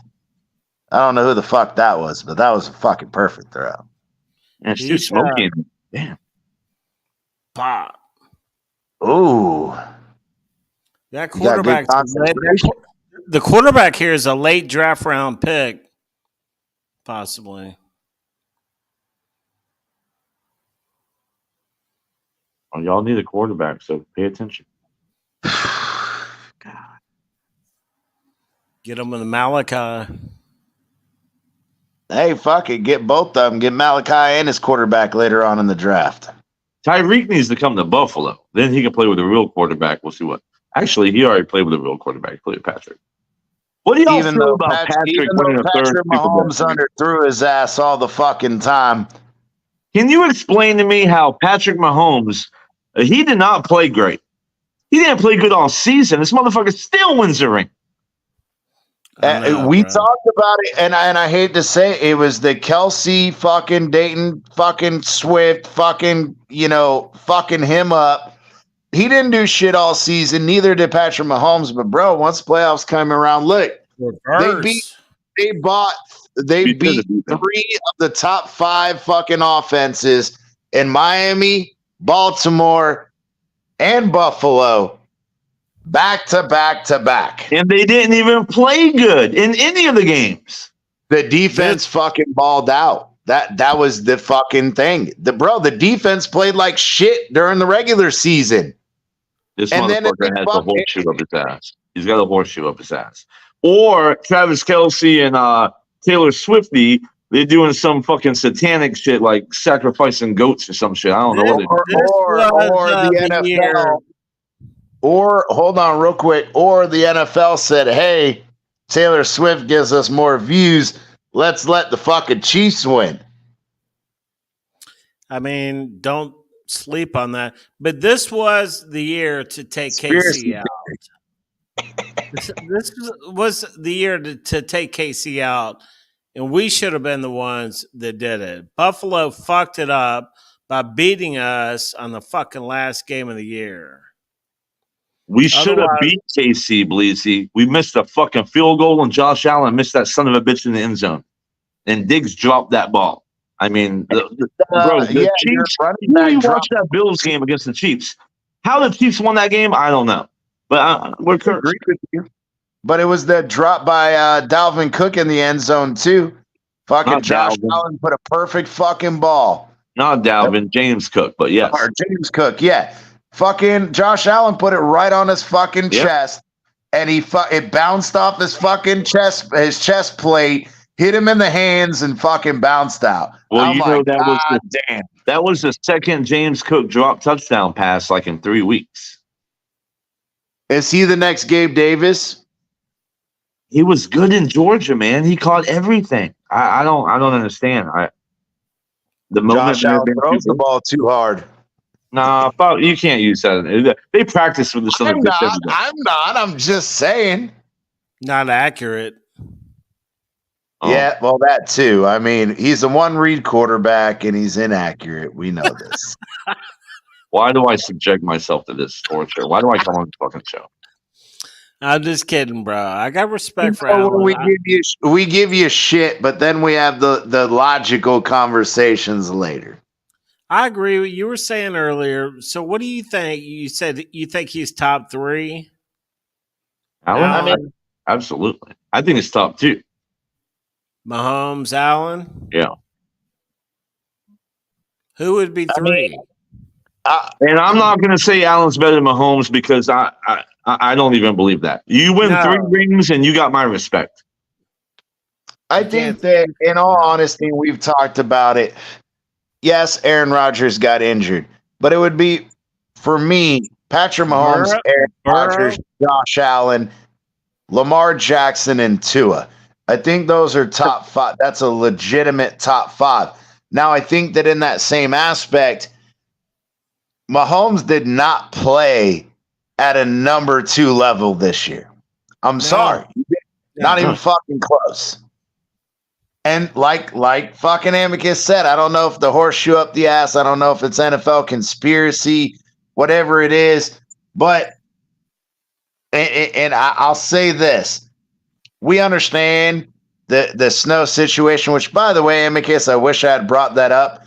The NFL Network put out a video of the reason that you guys couldn't fucking host that game and it had to be delayed is because they had a bunch of drunk fucking Buffalo fans shoveling out the fucking snow with little chutes going down to the field, and their drunk asses were jumping in the chutes and sliding down like a fucking slide. And apparently that's my people. That's right. I saw that video and I'm like, this has got to be fake. No, it was legitimate fucking video from a news crew. Yeah. Yeah. Speaking of psycho drunks that live in Buffalo, y'all seen Mikey lately? Nah, man. Mikey ain't coming on this shit after he wanted to talk shit about my family and I fucking done told him to go fuck himself. Oh, that was never okay, my bad. Yeah, nah. He good. Nah, he ain't running around. He wouldn't even come on even if he fucking didn't. Even if that wasn't the issue. As soon as Buffalo fucking loses, he disappears for weeks on end. Yeah. Then when you guys win, he wants to come back and talk shit. He was on TFTG earlier. Mike was. This is the only platform I hop on, and it's just every once in a while. You didn't see are you familiar with the beef between Barry Cunningham and Dudley Durong? Well, I did see because I have the notifications, so I saw that. I saw something titled like he never does this or something, and I clicked on it. So then I listened to it. I don't know all about it. Can you give me a quick synopsis? Yeah. So long story short, DDW, just like CT over here, his quote that I loved is, I like to talk about football. I don't like this TMZ drama bullshit. Yeah, I heard that. Yeah. And when he said that, again, real quick, before you tell me what it was about, I just want to say I don't know Barry Cunningham at all, but I've watched enough of Dudley Durong and I've seen his character through the camera, and you're not going to convince anybody that guy is fucking with somebody. You know what I mean? Like that. That's a stand-up dude. Yeah, that's a stand-up guy. Absolutely. We love DDW, man. And that's where, we didn't want to even comment on it. we talked about it because we were going to show support to DDW. But again, it's all the fucking drama and everybody else's bullshit, not our circus, not our monkeys. But for clarification purposes, DDW, again, stand-up guy, amazing dude. And he tries to steer away from all the drama and the bullshit like we do here on this channel. But Barry apparently on Twitter, they have Omar Kelly and Alan Papar are writers for the Dolphins, and they had YouTube. They have a YouTube podcast, and every once in a while they do this thing called When Dolphins Podcast Unite or some shit like that. And they'll invite. I saw TD was with the other AFC East round guys, like doing a video after the Omar thing. I saw that. Yeah. So Barry Cunningham, Omar, Allen, and TD were on an episode on All Dolphins podcast. And so DDW, again, he's like us. He's pro Tua, but he's also realistic. He's not Tua-non, right? So what happened is apparently DDW, after the All Dolphins Unite podcast came on, he went on Twitter and he was like, man, TD, Allen, and Omar, they did this podcast, and, you know, I disagree with this, and this, and whatever. And Barry gets all upset because DDW didn't write his name in that tweet, even though Barry was part of that show. Mm-hmm. And so Barry made a show saying, oh, this 2-9 guy, oh, he doesn't even want to put my name in it. Oh, he this and he that and whatever. Just talking shit about DDW. That's where it all came from. So you're saying DDW mentioned Barry first? He started it? Oh, Barry did. Barry's name. Now Barry's name in the tweet. Because DDW did not what is the word on Twitter? Tag tag or add him or whatever. Right. Like, he didn't mention his name. And so then Barry kind of comes on and was like, oh, you know, okay, long story short, he said, this bitch don't want to even mention my name, yada, yada, yada. Well, the thing is Barry and DDW had shit going on in the past. They were supposed to do a podcast together with DDW, TD, and Barry. And then Barry put out on Twitter something about DDW was instigating or was involved with online bullying, and he allowed it and he supports it, and yada, yada, yada. And just like people on this podcast, we ain't got time for that bullshit. So DDW told him, bro, I don't fuck with you no more, right? So we're getting down to the I don't fuck with you. Don't fuck with me. I don't fuck with you. You don't say not my name. I don't say your name. And that was it, right? I heard him say that the reason I never mention your name is because I don't want to mention your name. I like it. Exactly.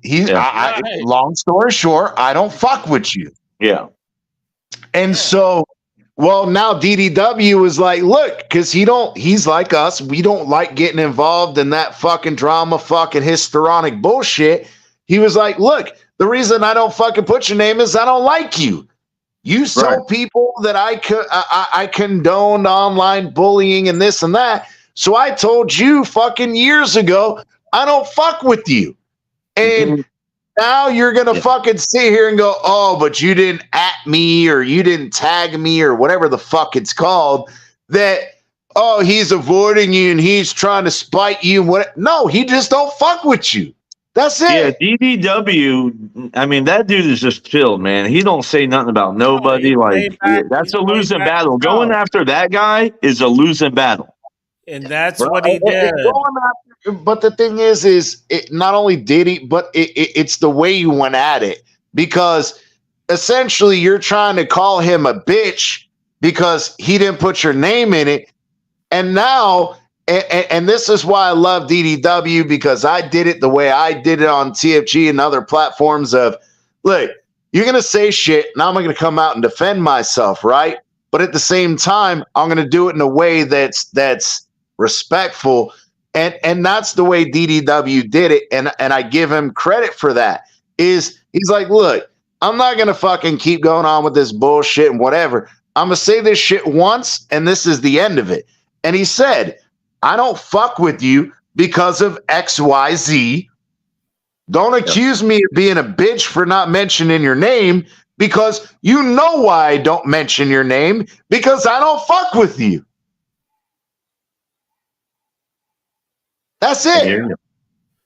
And so that was last night, and somehow Barry and TFTG ended up in a beef today. Yeah, well, man, look, I don't give a fuck. It's not my circus, not my monkeys. But at the end of the day, this is my whole point. This is why we run the show the way we do. We don't fucking do that drama bullshit. Look, man, y'all want that fucking histrionic female bullshit? By all means, go on other platforms. That's fine. I don't give a fuck. Well, you know, we have our own drama here, like me and Green Rat. By the way, where'd that fucking coward go? Oh, we got some good drama. He said good night to the top chicken choker, Trash Allen, and then he hauled ass, and I think that was, I don't know, like an hour ago. But you're right. But the thing is when you guys get out of hand, unlike other platforms where they just let it go, when people get out of hand, we step in and we're like, look, man, there's a difference between me and you arguing and fighting and going at each other, but it's with love, and it's just that, you know, what. But and we genuinely like each other, you know what I mean? So, I mean, there's no animosity. Yeah, and we got a tight little group over here, man. We're all tight over here. And the thing is, though, is that's the whole point with DDW and the Barry thing is, bro, like, there is no need for Barry to try to come out knowing what he knows. He knows why fucking DDW ain't saying his name. Well, let me ask you a question. How many subscribers does Barry Cunningham have? Like quite a bit. 33,000. Okay, so he can't fuck with DDW. He's got 48,000. So, but that's not the point. The point is oh, it is a point. Barry, no. But let me finish, because on that Alan Popar and Omar thing, he said, I didn't make my audience on Talking Dolphins. This guy is like a real estate agent or something like that, and he said, I know how to market and whatever. I started as a sports podcast, YouTube thing, whatever. And then he goes, oh, but then when things would slow down, I would talk about Dolphins things. Right. He's trying to get views. He's trolling. So again, he's a troll. Yeah, he's trolling, bro. The whole point is this guy, he tried to make a living off being a sports guy, and he sucked at that. And then he saw the polarity of Tua Tagovailoa and was like, oh, well, let me go stir the pot about Tua with Dolphins fans to try to pump up my viewership. Right. That's exactly. And he admitted to it. He admitted to it on Omar Kelly and Popar's fucking show. He admitted that he was a what do they call it? A troll? No. Well, yes, in that sense, yes, but no. He should have said that. He was being an opportunistic marketer, is what he said. That again, he wanted to build his brand off of something else, but because he was a real estate agent and he understood marketing and whatever, he admitted that he did it for the views to get the fucking attention and the viewership, even though that wasn't his main intent. So he put on Doug's video, if y'all saw it, he said, Doug, you've been doing this for 6 years. I've been doing this for 18 months. But then TFTG pulled up on Barry's channel a video that his oldest video is 10 years old.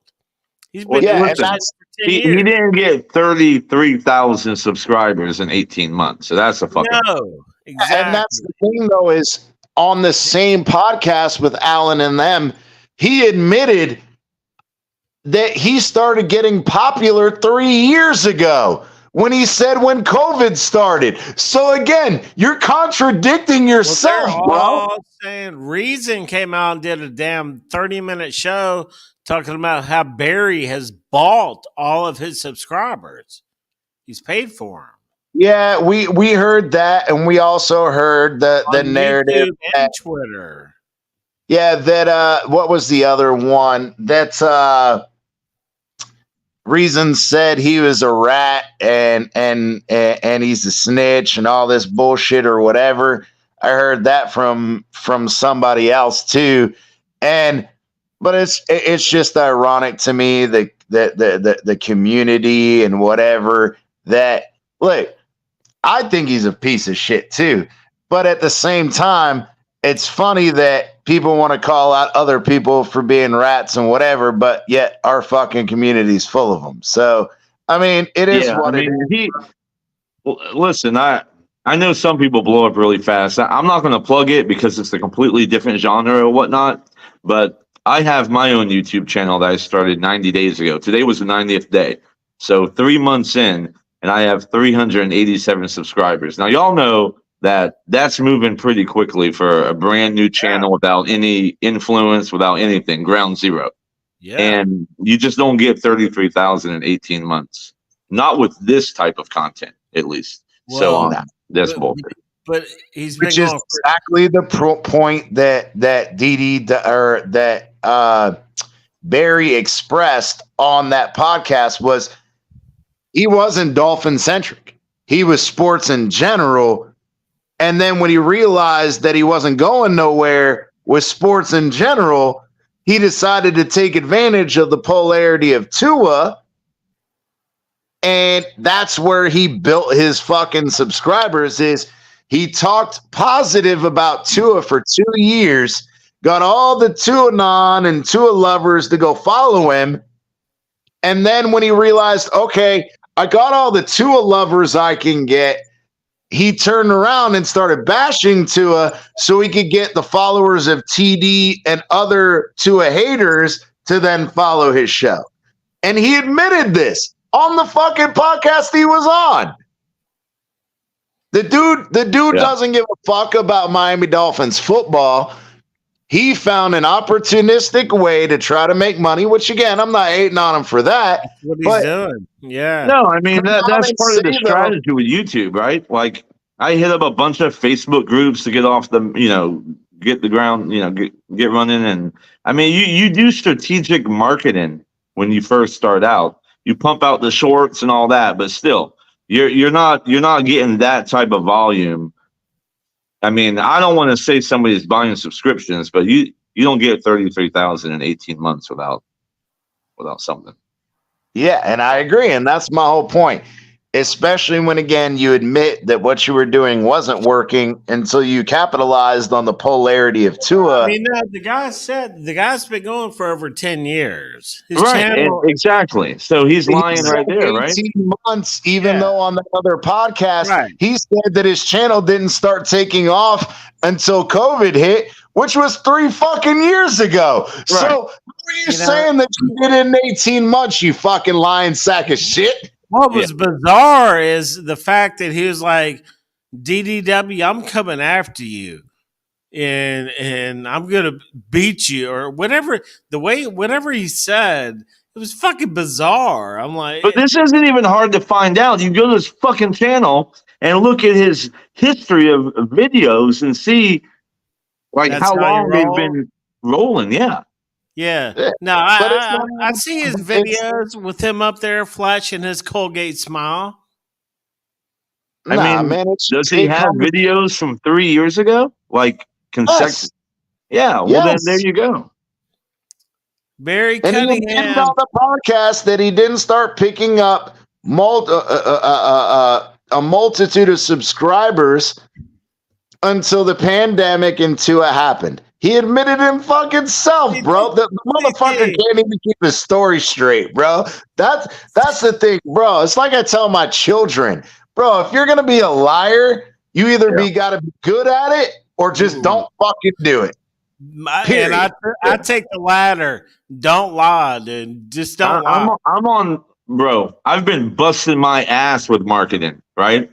And I'm on pace to hit 1,000 subs in like 7 months.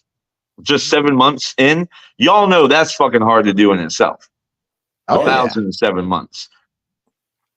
I did 33,000 in 18 months. It ain't happening.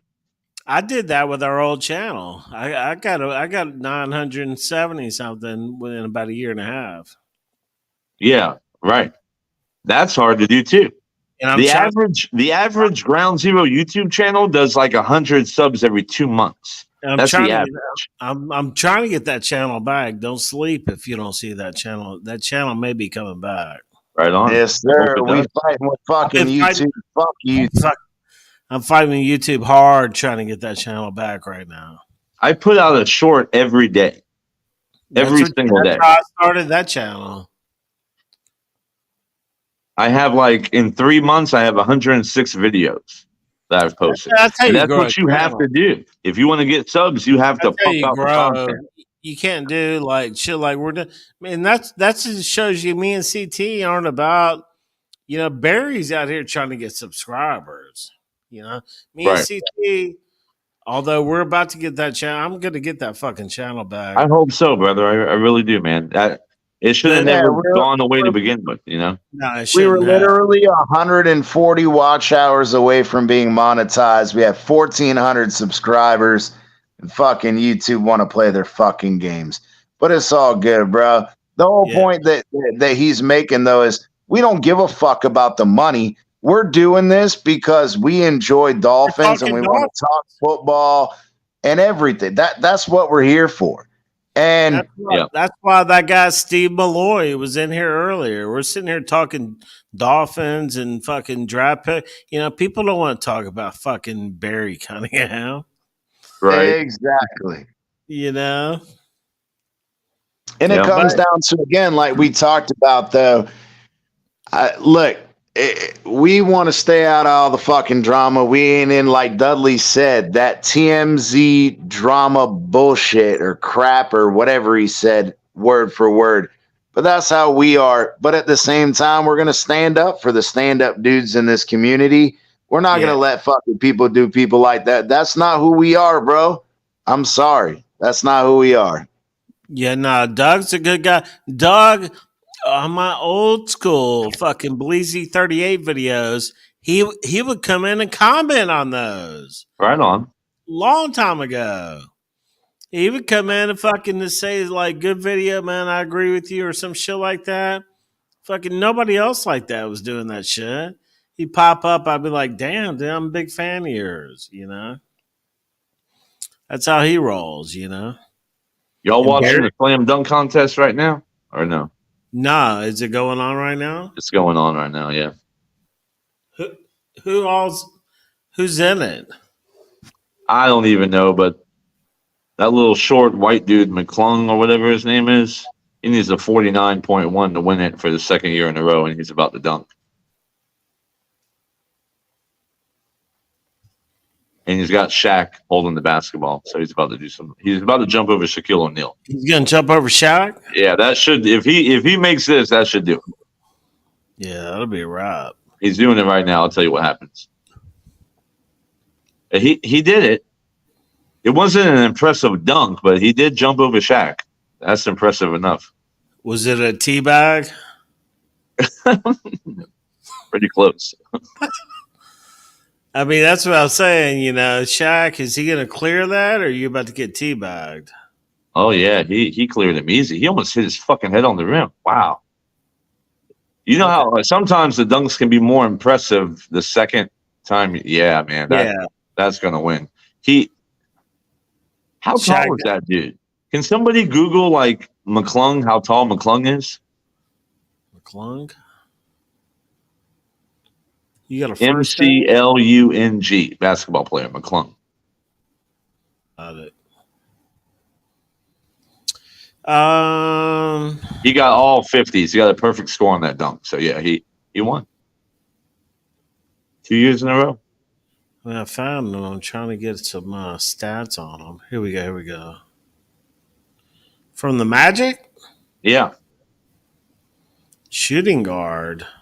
He can't be that tall. He's short for a basketball player. I mean, even if he's 6'1", that's short for a basketball player. So he is. What the fuck? Where you got to find this fucking height at? Just type in how tall is McClung. It's crazy, man.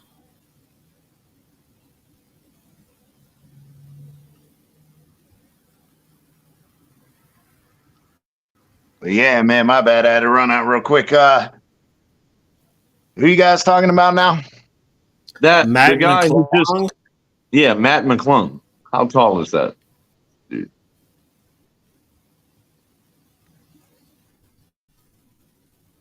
Where is he from again?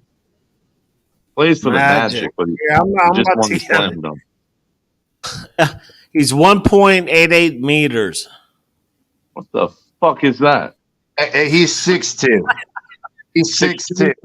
Okay, so that's short for a basketball player. So yeah, he just jumped over Shaq at 6'2". How the fuck are they giving me meters? And his head hit the rim. I don't know. That maybe it fucking thinks you're in Europe, bro. Stop using that VPN to access the porno. Yeah, you got that European Google. Like your settings are all fucked up. It's like when I travel. I went to Puerto Rico 2 months ago for the 10-year anniversary with the wifey. Had a blast, and when I was there, everything I Googled came up in Spanish automatically. I didn't change anything; it just came up in Spanish. So, is there something you want to tell the viewers, Bleezy? Are you like sitting in Rome right now? You're in fucking Italy. You know, I got the background in the background, dude. You know what? You got to put the Coliseum in the background, baby. This HP laptop I bought a couple years ago. I'm not happy with this motherfucker. Yeah, that because you bought HP, bro. That shit's fucking garbage. It does not want me to download any Google shit. If I go to Google, if I try to go to google.com, next thing you know, I'm on fucking Bing. It like kicks me off. It's like bam, bam, bam, bam, bam. Because it's the Microsoft computer. It's crazy. And it don't want you to go to Google. By the way, there was a comment from Steve Malloy. Is that a new sub? Yes. Well, yeah, he's a new sub, but he's been around. Bleezy's been around with him for a while. But yeah, he's a OG for sure. Oh yeah. Yeah, no, he's OG. That's what I was saying. He's got a great show, man, but he's old school like us. He thinks like we do. It's not these fucking young cats who are all into the drama and the bullshit, bro. I just want to talk Phins. I got my own fucking life, my own kids, my own family. I just want to come kick with the boys. Yeah. I ain't trying to fucking deal with fucking pussy ass bitches and their drama, bro. Sorry. You know, once you see Barry Cunningham teaming up with Omar Kelly, I mean, that's trouble. Well, what do y'all think? Do you think red flag? You think TD, because TD's friends with what is it, DWD? Yeah, DDW. Yeah. Oh, you think he's going to cut ties with Barry now? Out of like probably, because remember, like we said, DDW in his video, and I didn't watch all of it. I watched like 5 minutes, and I'm like, fuck this shit. But apparently, DDW, Barry Cunningham, and TD were supposed to start a show together. And that's when all the issues happen with Barry. Well, DDW don't need nobody. He's got the biggest Dolphins. Doesn't he have the biggest subscriber list in Dolphins content? Yeah, but the thing is, you're right. I mean, outside of the Miami Dolphins themselves, like third party. Actually, as a matter of fact, the Miami Dolphins fucking channel doesn't have as many likes and fucking subs as fucking DDW. Well, there you go. So he's the king of Dolphins content, literally. He don't need nobody. No, there's one if I remember correctly. It's that the chat sport. It's like a corporate type of yeah, chat. it's like but not because it's strictly a Dolphins thing, but it's a shoot off of like a main thing. Does that make sense, Amicus? Yeah, like they do. What is it? Chat football, chat sports football, like or some shit. It's But not it's a local. conglomerate. Like they It's do not every local shit. team. Yeah, they don't. But DDW he's just a regular fan. He's local like us, right? Like I mean Steve that. Malloy. Yeah, like Steve what Malloy's he's channel, done is impressive. all that. Absolutely. Yeah. But he's And done. I'm gonna be honest with you. I think the guy is great, but I personally don't find the content entertaining. But whatever he does, it works. So that tells me, like, I look at shit like that and say, well, hold on, because I'm all about entertainment, right? My personality, everything is like that's how I draw people in. But there's another side to it, right? There's the information, there's the just the respect aspect, the demeanor of him attracts subs as well too. So there's something to be, I learned some shit like that. He's not the like he said, he's not the TMZ guy. He's not the drama breaking news. It's the, he's going to give you both sides. You make your decision. I'm not going to come out here and pump it one way or the other. He's a very, and people give him shit because they say, oh, he's on the fence. No, it's not that he's on the fence, because if you know how to read between the lines, no, because it is subjective. But at the same time, if you read between the lines, you get where his personal thought process comes from. But he's not the guy, like I'm trying to say, he's not the guy that he'll slip in his thought process, but he doesn't throw it in your face repeatedly and try to fucking make you believe what he believes. Does that make sense? He's not a listen, I think you kind of person. Damn.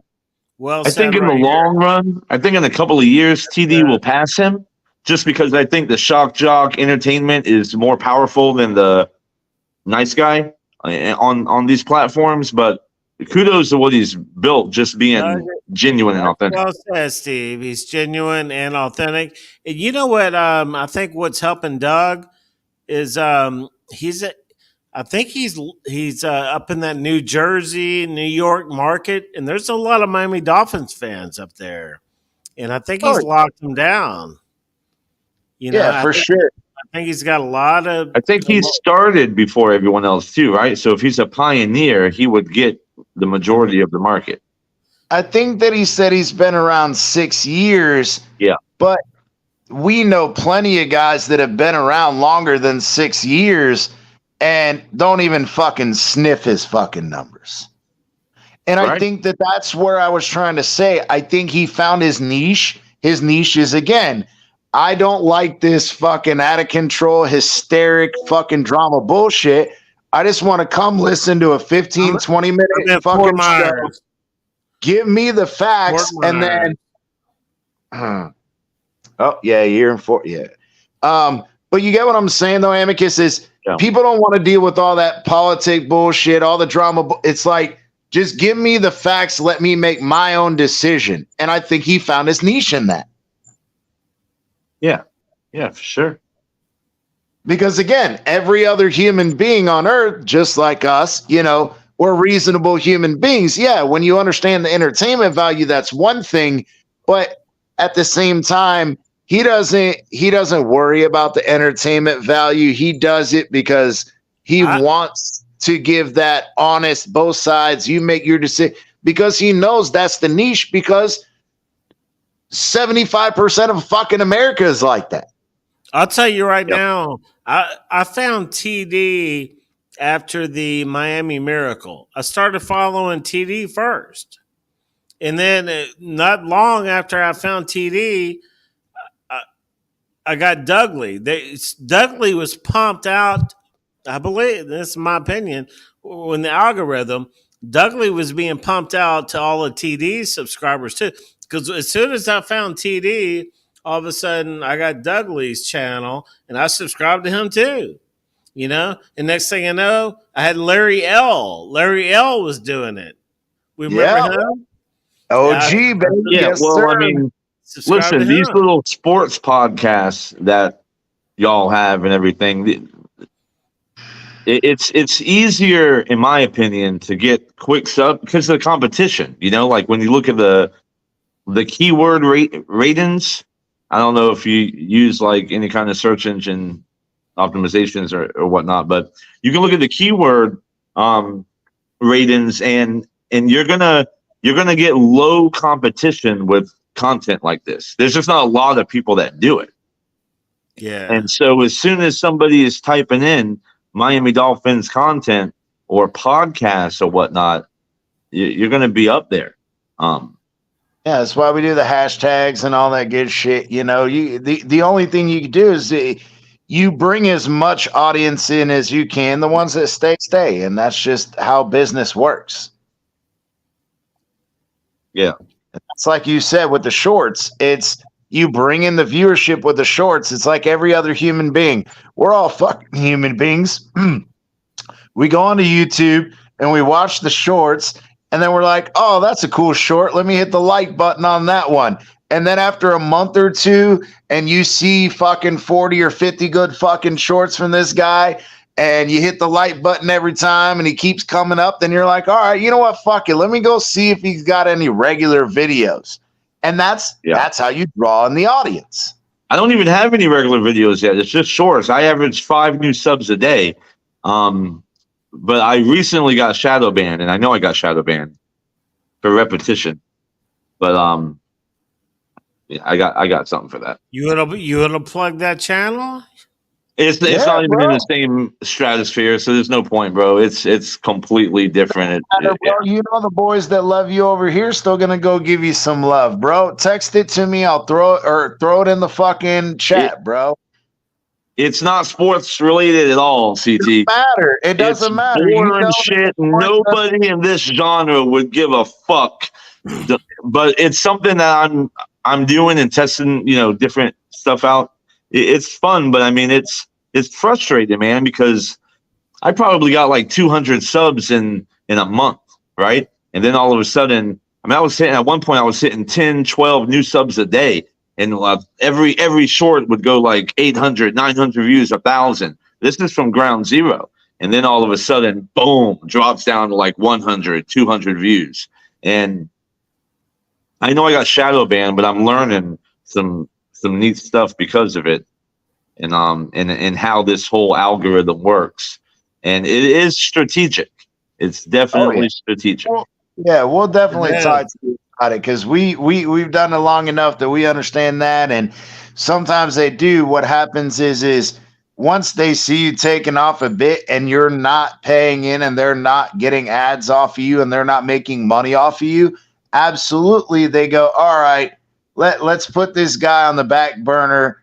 Once they become monetized, then we'll start pumping them out. And that's really how it works, is until they can make money off of you, they don't plug you. All of a sudden, when there's ads and shit that they're going to make money off of you, they start putting you at the top of the algorithm constantly.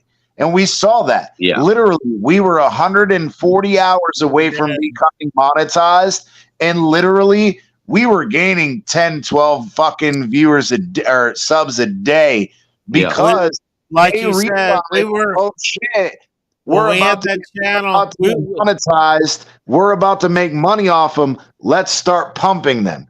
And we saw when we were doing that channel, we were getting 5 to 10 subs a week. We're growing. And really not doing shit, just doing our normal stuff. Because I was doing a couple of shorts, but I wasn't doing them like how I built it, Yeah, bro. I believe I hit a niche. I have 40,000 views in 12 weeks. There you go. Yeah. Right, and then all of a sudden, the past 3 days. Nothing, like 100 to 200 views a day. And I know why it is. It's because of the repetition. There's something in the algorithm for repetition, right? Yeah. And if you just keep doing the same formula on the short, you will eventually hit the algorithm where you get shadow banned. So you have to mix it up. Yeah. You got to do long form. I have to start doing long form, and I will. Not even necessarily long form. If you do like the 5-10 minute fucking videos, and that's again where we did things differently because we're so passionate. We're not trying to do 5-10 minute videos on the sportscast. We want to come up with the boys and talk shit. So we went into the really long form. You know, we were going fucking 2-3 hours, and we weren't getting as many watch hours because, yeah, we'd have 7-8 viewers. And then, there were times we had 50-60 viewers. And, yeah, we'd get, 150 hours on one show in a 2-day period. But then, like you said, though, once you started getting enough subs, but you're not to the point where you're making money for YouTube, they kind of just leave you by the wayside out of the algorithm. Because remember, we hit the subs. The subs are were 1,000 at that time. You had 1,000 subs, and then you had to take the channel away. Why would they fucking cut that channel off? That's so stupid. Because of the trademark. Yeah, impersonation. Again, but the thing is, but as you guys see, the same logo that's up in the right-hand corner has been there since day one. So, yeah, we use the fucking Dolphins logo here and there. The guy in the email. Hold on. So does fucking TD. TD has a fucking Dolphins logo in his background. So does DDW. DDW has a fucking Dolphins logo in his background. It was the name, CT. It wasn't the logo. The logo is not an official Dolphins logo. It was the name. You had Dolphins, like the actual Miami Dolphins in the name. That's what it is. But here's the thing. So you have the Baltimore Ravens, their actual YouTube. There's a fan site called Baltimore Ravens Content. Okay. They're not banned. Or they're affiliated with the Ravens? No. It's a fucking bunch of local dudes. But again, they may have gotten permission and you don't realize it. No, what happened is they don't give a fuck about what your name is or whatever if they're making money off of it. You can copyright, you can do this, you can do that. They turn the other way. For example, we've gotten quote-unquote copyright strikes on this channel, even though specifically, according to YouTube policy, in our fucking subsection, we talk about the clips that we play are legal under fair use versus criticism and commentary, as well as educational. So other fucking proponents in this community play fucking highlights. Same shit. You realize that they will run ads even though you're not monetized. No, and I understand that, but what I'm trying to say though is, if you're monetized and you're making YouTube a shitload of money, they turn the fucking blind eye, because I'm doing the exact same shit with our fucking film and breakdowns that other fucking shows that are monetized are doing. They're not getting copyright strikes. Ours are getting copyright strikes. But then when I send in the fucking thing about fair use, then it's no longer an issue. But you don't fuck with these guys because they're making a shit ton of money, but you want to fuck with me until I have to turn around and prove you wrong. Then you'll acknowledge you're wrong, but you're going to fucking take my channel when the same things are happening elsewhere. So in this situation, you have to be consistent. If you're going to fucking be consistent, then no arguments on my part. See this? Mm-hmm. This is from your boy Martin, my boy Martin at YouTube. He said, I looked a little deeper. I found that that's my email is connected to this channel, which I put MDC there on at the end because I felt like we were about to get popped. And he's saying, blah, blah, blah, blah, blah. I said, I appreciate your help. And then I sent him the screenshot. And then down here, you see him where he says, thanks. I appreciate the screenshot. And then down here, I said I submitted it, hadn't heard back. I'll be right back. And then he says that I should reply again. But the whole point is again, my point I was making is YouTube handles different people with different gloves. You got the ones that make the money that they put the kid gloves on with, and then when you're not, Cap for life, what is up, brother? I've been fucking calling your ass. You don't respond. What's going on? What's up? What are you guys up to tonight, man? What's up, We're just man? talking shit, man. We're talking Dolphins, talking YouTube, talking fucking business, getting all of it in, baby. Yeah, I'm over here watching this UFC fight right now. I got a little four fight parlay going on here. Yes, sir. Get it, boy. I forgot that was on tonight. Damn, I'm missing shit to do this. Thanks, please. No, I'm just fucking with you. So what's the agenda tonight, man? What's the topic at hand?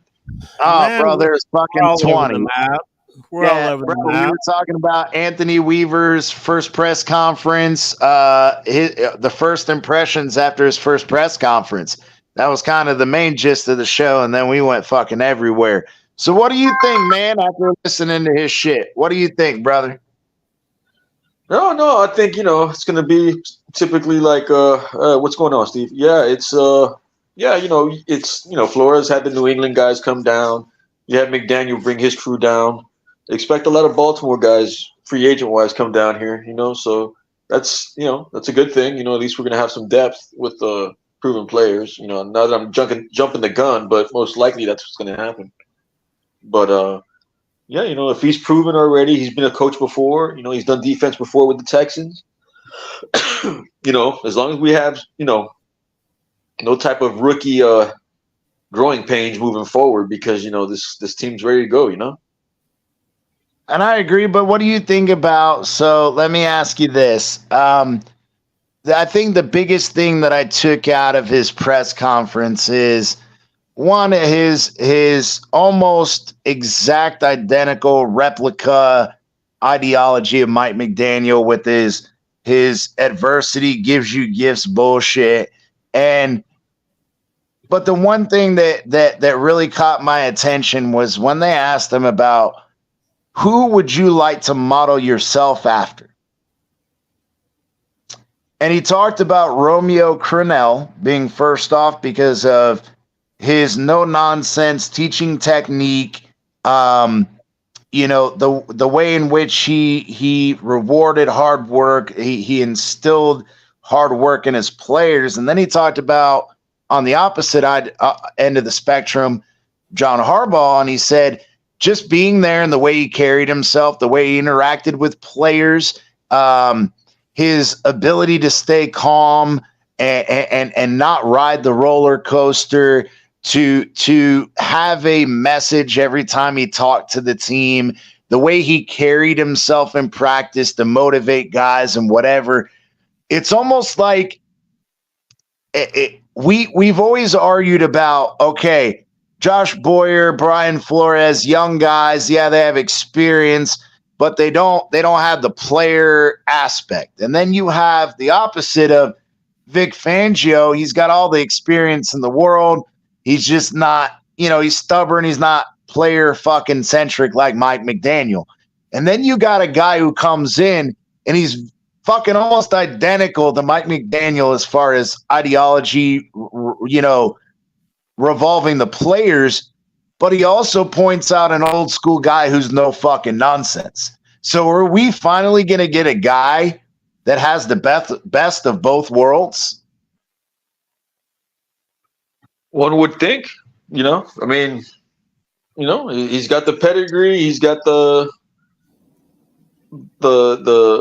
I guess aggressive attitude that he wants to instill, and that's something that we need is physicality, and he wants to bring it. So yeah. Amicus, yeah, man, I think I'm gonna have to join you, sir. Yeah, he's smoking regular tobacco. He ain't smoking weed.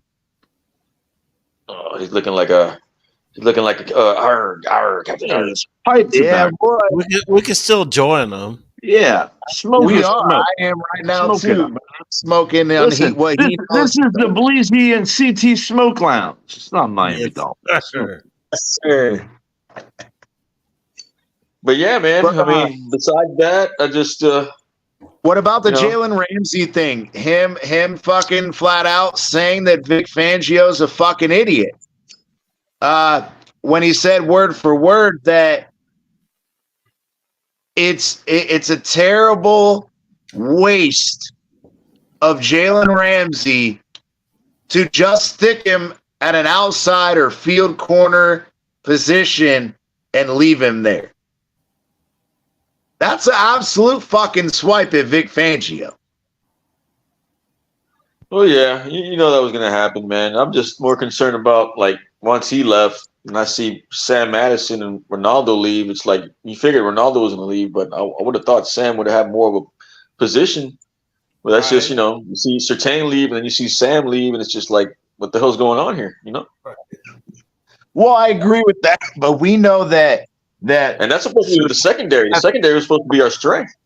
Yeah, but Surtain left last year when he took a fucking defensive coordinator job in college. So he went from being a secondaries coach to a DC in a college program. I can understand why he made that move. Now, Madison, I think that, again, you can't discount, or at least in my opinion, I don't think that Vic Fangio leaving just meant a clean house, because, look, they kept Ryan Slovic, and they're moving him from outside linebackers coach to being the secondaries coach. Yeah. And his brother, like the OC in Houston? Or what team is he in? I forget. I don't know. Yeah, but he does. Yeah, his brother's a fucking coach in the NFL too. So, again, I don't think it was a clean house. Vic Fangio's out the door. Anthony Weaver comes in and he brings in whoever the fuck he wants, because I think he has the ability to. But when he talked about in that presser about keeping Ryan Slovic, bringing the outside linebackers coach from Detroit in, and he brought in the former Green Bay Packers defensive. That one was kind of weird, though, man. I mean, you pretty much just swapped linebackers coaches, because ours ended up going to Green Bay, and it was just like, for that we could have got some type of compensation if they were going to do that. I look at fucking Cap going, give me some biatch. No, but I think it's it's weird the way they do things over there, man. It's just it is, but at the same time, our secondaries coach followed Vic Fangio to the Eagles. We probably should have got something for Fangio. We had him under contract. Too. Exactly. If they really wanted to help us out, they would have worked some type of method, because, I think the Rams coach is the one that left and ended up getting a promotion somewhere else, and they got compensation for it. Right. Yeah, it's happened. They were talking about that shit on the radio. Hey, real quick, Cap, you see the slam dunk contest? Yeah, I was watching it a little while ago, man. I don't know how I feel about the floor being all LED and the ball being all glow in the dark type of shit, man. Because if that was the case, they didn't do it with the 3-point. Baby. I get that, but if you're going to do it with that, why don't you do it with the 3-point competition? You know what I mean? You didn't do that. Yeah, but the thing is, McClung's last dunk, the perfect dunk over Shaq. Yeah, no, it doesn't matter. Okay, he dunked over Shaq, but all the fucking dunks have been done, bro. All the dunks have been done. Windmill, I heard. You can go that dunk McClung did has never been done. Nobody did a reverse fucking dunk over Shaq. Yeah, that's what I heard. But that's the whole point, though. Is the prop? The prop is Shaq. The thing is the dude did the fucking reverse 360 over a. What do you want them to do? Like, what are they going to do? Jump from the fucking Eiffel Tower? I mean, you can only do so much. That's my whole point, though, is I'm not arguing that they're not doing the best they can given the circumstance. I'm just saying, after so long, the props are the only thing that matter. And that's why the NBA wants to do the lights and everything else to create the spectacle, because, again, they understand you can only do so much. Yeah.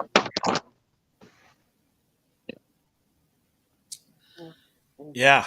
I think they should bring like one-on-one competitions in. I think that would be really interesting. Like 21, playing If 21. you can get Nickelodeon to do football, do Nickelodeon basketball. It's more fucking entertaining. Imagine having like Kevin Durant versus LeBron in a one-on-one matchup. That would be good. So it's a liability waiting to happen. Right. The Pro Bowls are getting out of control. I mean, the football ones are just like, at this point, you know where the league's trying to go, you know? Right. Yeah, exactly. MCJB. What's up? Hey, MCJB. Yeah, what's up, bro? Testing In the Matrix, bro. Pump up the I don't know if you hear me, volume. but hold on. Oh, there we go. Can y'all hear me? You have to get yeah. close to the mic, MCJB. Close to the very mic. good. Be close to the mic, man. What's up? You not? Fuck. No, not much, man. What's up with you? Fuck, driving. How you living, young blood? How you been, bro? Good, bro. Hey, Cap. Oh, shit. What a dollar, bro. What's good? Chilling, man. Just over here lounging. Just Yeah, for life. it was baby. like yard day today, bro. I had to do the whole freaking yard. It was like 5 hours work of yard work. I said, man, I'm just lounging today, man. It's chillax day, you know. I know. Cap, I know you got to hire people to do that, I know bro. you tired. You got to hire people to do the yard work. Yeah, maybe in another 15, 20 years. Until I stop moving, man. Guess where I'm headed to? That until the freaking AI robots take over. Yeah. Hey, Bleezy. Yo. Guess where I'm headed to? Where? Or back to Orlando. You going For what? You go to the club? Yep. Going to downtown, Oh, boy. hell. Oh, Lord. This guy, bro. Oh, God. Oh shit. What? I went to a cigar lounge in Orlando 2 months ago. And No, I heard it's pretty nice, man. I heard the it's lounge the over there only is huge. cigar lounge. It was downtown Orlando, and they pat you down before you enter the cigar lounge. Yep. I've never entered a cigar lounge where you get patted down. Yeah. My bad. They wanted me. They must have yesterday. like whiskey and stuff like that in there, bro. They were wanting me and shit yesterday. I was like, what the fuck is this? What kind of bullshit is this? Man. I asked him too. I was like, "This is the first time I've ever been in a cigar lounge where I get patted down." And he looks at me and goes, "You're in Orlando, bro." What club? What club you going to? MC. What club you going to? Bullet. It don't matter. They all close at 2:00 anyway. The Bullet Bar. Bullet Bar? Yeah, it's free. Okay. It's a free entry. Bullet Bar. Is that a gay club, MCJB? Is that a gay club? Oh, you're so funny. Oh my god. No. Bullet Bar. Let me look that up. It's a bar just for you. With the name Bullet. Where's it at? It's in Orlando. Downtown. But where? Like by where? Daytona, Sanford, Lake Mary?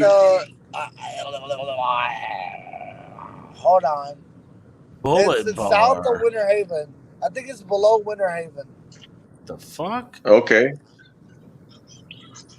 It's near your son, Bleezy UCF.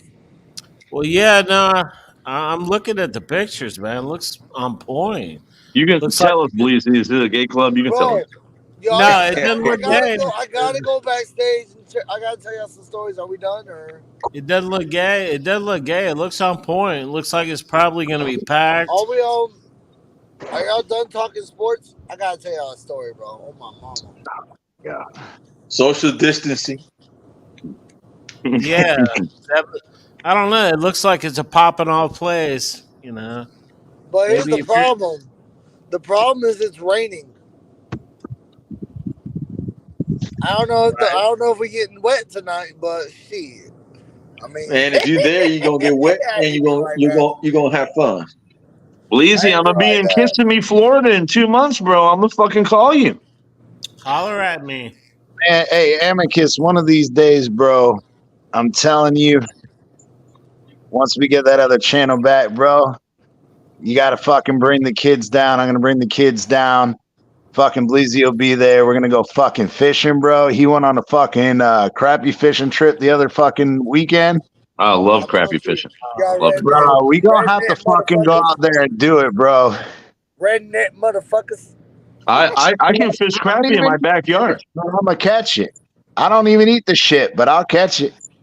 What is it? Crappie's some of the best eating fish there is, man. Good. Nah, I'm allergic to seafood, so I can't eat none of that shit. I used to when I was younger. I did oysters and all that when I was in Charleston, but well, crappie's not seafood; it's lake food, so you'll be all right. Nah, it's for me, bro. My thing is I got to the point where, dude, it was I used to eat oysters and everything in Charleston. You know, we used to go to fucking oyster roast all the fucking time. And the next day, bro, I'd have to fucking have Benadryl and shit. God. Oh, look at that. Look at that delicious pepper right there, Bleezy. It looks like a fucking commercial, bro. It looks like a fucking commercial. What's that, jalapeno and wedges? And fucking crappie, bro. Fried crappie. Man, I'm telling you, crappie is like the best piece of fish. Those were swimming the day before. Yes, sir. What do you fish for? The black crappie or the white crappie? They're mainly black down here. Hey, but I want to tell y'all a story, and I'm anxious. They'll decimate a lake, man. They eat all my bluegill. Hate those little fuckers. Yeah, they're aggressive. Which is the one that's killing everybody? What fish is it now that they're saying it's like a Japanese fish? They got into the water and it's killing all the other fish. Oh shit! Bunch of them, bro. Well, they're kind of being invasive. The cichlids. Yeah, I was just gonna say they're called anchor cichlids. Them fucking things are fucking mean as fuck, bro. They're taking over. Bro. Why y'all redneck Southern country hillbillies want to talk? Oh my God, shut the fuck up, MC, and let's I want to say my final thought of the day. You live in the South, motherfucker. What are you talking about? He's in a duck blind right now. Fucking lives in Georgia, but he's fucking calling us fucking Southerners. You're redneck. He's duck hunting right now. Georgia is more south than fucking South Carolina. That was funny. Talk about some real hillbilly hicks. Georgia's gone. Yeah, exactly. He like my cousin, sister, brother. You can't talk too much, CT. You're in West Virginia, bro. That's the capital. I'm not in West Virginia. I am not in West Virginia, asshole. I hear Deliverance right now. Nah, I live in Virginia. I'm raised in Miami, so yes, I am a fucking redneck. I do go fishing. I do go fucking hunting. Yes, I am a fucking redneck. CT's got a banjo hanging on the wall. Hey, nah, I wish I did. I want to play. I want to learn, bro, but I can't even fucking. Bro, I got fucking 3 guitars, and I keep telling myself I'm gonna fucking play. My fucking father-in-law plays fucking bass for a really famous band here in Virginia, and I'm like, I still can't get myself to sit down and fucking do it. My attention span, bro, I just can't do it. I could do it for like 30 was pretty cool, man. About the NFL Pro Bowl, man. When he was Tua was playing with Hootie, that was pretty cool, bro. Fuck yeah. Hey, dog, you know, all right, I'll tell you the story backstage, but yeah, bro, I met Darius Rucker. Cool as fuck, bro. He actually, him and his family were coming back from a charter fishing trip with one of my friends from grad school's fucking family has a charter business, and they owned a bunch of South Carolina, right? Yeah, it was you know Morris Nissan, right? Yeah. Yeah. Her name was Chandler Morris, the fucking granddaughter or whatever. He was dating her. But they have from 57th Avenue, yeah. They have a charter fishing or they have a charter fishing business, bro. And we went over there. We were having deer burgers and shit with their ass. And yeah, Darius Rucker and his family were fucking coming back from a fishing trip. Darius Rucker is from Charleston, South Carolina, man. I know. I am very well aware. I've met him. And he's a fucking Dolphins fan. And he's a Dolphins fan, which he's one of the only South Carolina fuckers that got some goddamn common sense, being a Dolphins fan.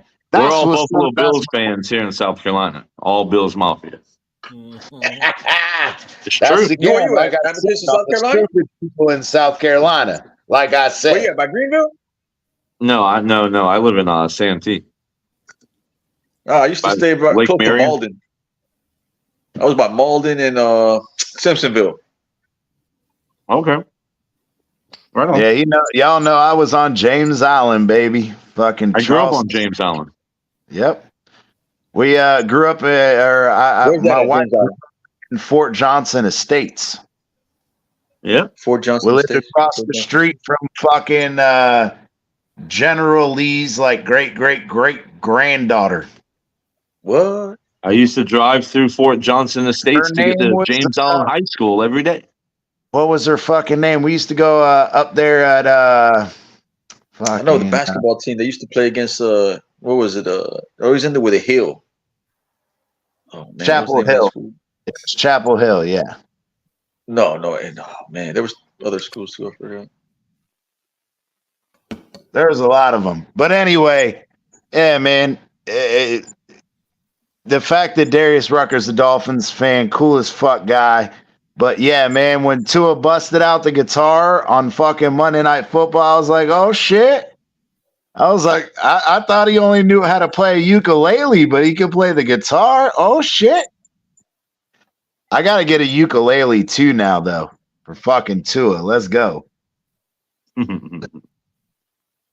Get a ukulele, a fucking banjo, and a guitar, bro. Let's go. I'm not going to play any of them because I can't fucking sit down long enough to learn it, but I'll own them. I'll wait till Tua comes by the crib. Tua can play the guitar for us. Well, he'll be out of the league in a couple of years. It might happen. Ah, you fucking bastard.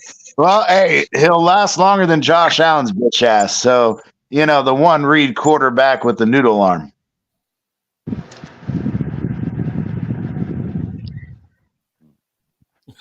I think he agrees with you. My He pipe always tobacco agrees. is just so good, I can't comment. No comment. No comment. Hey, Cap, look, I love Advocates to death. We do this shit just because it pisses each other off. But no, we've had the real conversations. Look, man, it all comes down to Josh Allen has the bigger arm. Yes, Tua has his fucking style of play. Josh Allen's bigger. He can run the ball. It's just a difference in fucking philosophy, a difference of physical attributes. But it all comes down to, again, Josh Allen has fucking been more successful than Tua. Obviously, he's been in the league longer. Yes, he has a bigger arm. But the same argument can be said that neither of them have won shit in the playoffs, so it's kind of a wash. So, no, Tua literally has never won in the playoffs. Josh Allen wins in the playoffs every year. Yeah, Tua's played one fucking playoff game. Right. What's up, MC? What up, fella? What up, kid? MC finally gonna get you wet, baby. Where are you going to get wet, MC? Outside today. What? You going to the club? Is he going to the club? That's what I'm saying. The strip club to get wet? No, I'm going to the bed to get wet. What? Did you say Outback? You going to Outback? Yeah, he's going to get a blooming onion. That makes him wet, baby. Let's go. Oh, yeah? Love the blooming onion. Shut up, Carol. Jesus. Talking to my friends. All right, nah, I make that shit at home, bro. I have to show you the fucking shit I do with the deep fryer, bro. Onion? Fuck no. Yeah, bro. I went on I went on Amazon and I'll send it to you. They have the little thing. You fucking strip the onion, cut it in half. It's a little metal grate thing that it cuts it the way that they do, and then all you have to do is throw it in your favorite breading, bro, and pop it in the fucking oil, bro. But it's not even the onion that's the good part. It's the sauce, the dipping sauce that makes the blooming onion. Oh yeah, absolutely. Outback sauce. Yeah, all that is fucking ketchup and ranch mixed together. Black pepper. They got some but you got to know the right proportions and everything. Like, it's a secret recipe. CT. Well, I had a buddy of mine.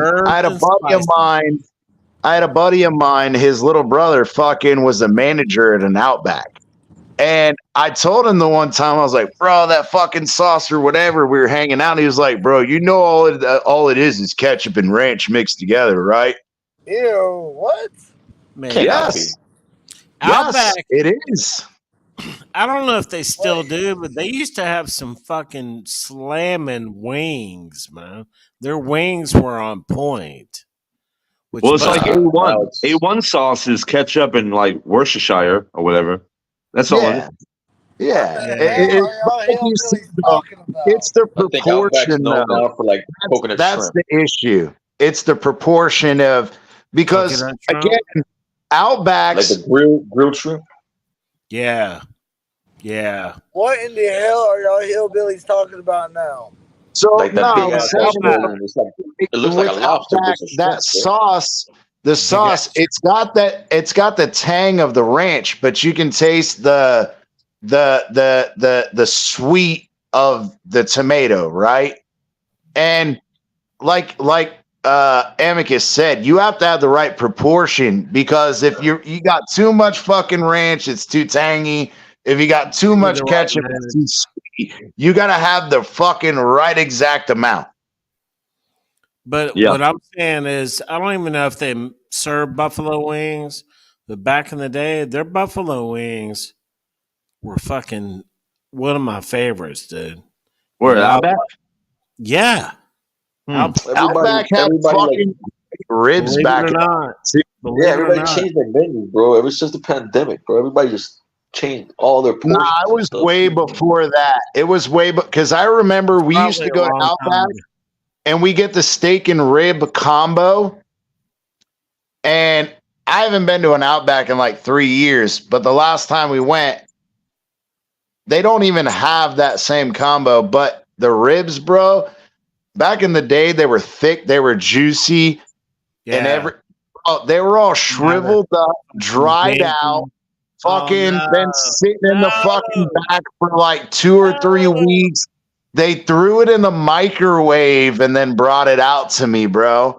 I was like, you're gonna charge me $22 for a rack of ribs that are all dried, shriveled up, and fucking nasty, bro? I was like, I'm good. Outback, come on! When you taste that dry bone, it's like, come on, man. Come on. Yeah, you know what my favorite franchise food is? I mean, absolute number one. There's not even a close second. Okay. You'll never guess it. Favorite? Y'all have California Dreamings? Yes. What? Oh my God, soup. California Dreamings crab soup at California Dreamings. What is it? Those honey fucking. I don't think I have that. Those the honey buttered croissants, bro. Oh yes. Oh my God, bro. Yeah. I used to fucking kill, bro. We used to go out there, sit out on the patio out there. Yeah. Eat croissants and fucking drink beer. Yep. You drink 2 or 3 beers, you eat fucking 3 croissants, you're good to go. Bro, I don't think I have that. They're croissants, but they have this honey butter. They have honey drizzled on them. The greatest fucking croissants ever. California Dreaming? No, it's not just honey, though, because it's butter, honey, sugar, like on the top of it. And here's why it's not just honey. Restaurant, diner, crystals. No, they're crystals. It's a restaurant. Of sugar. They're crystals of sugar on top of the fucking honey. But it's in Charleston, restaurant. California Dreaming. Charleston, bro. Yeah. The one in Charleston looks like a castle. Yeah, bro. That's the only California Dreaming I've been to, and I love it.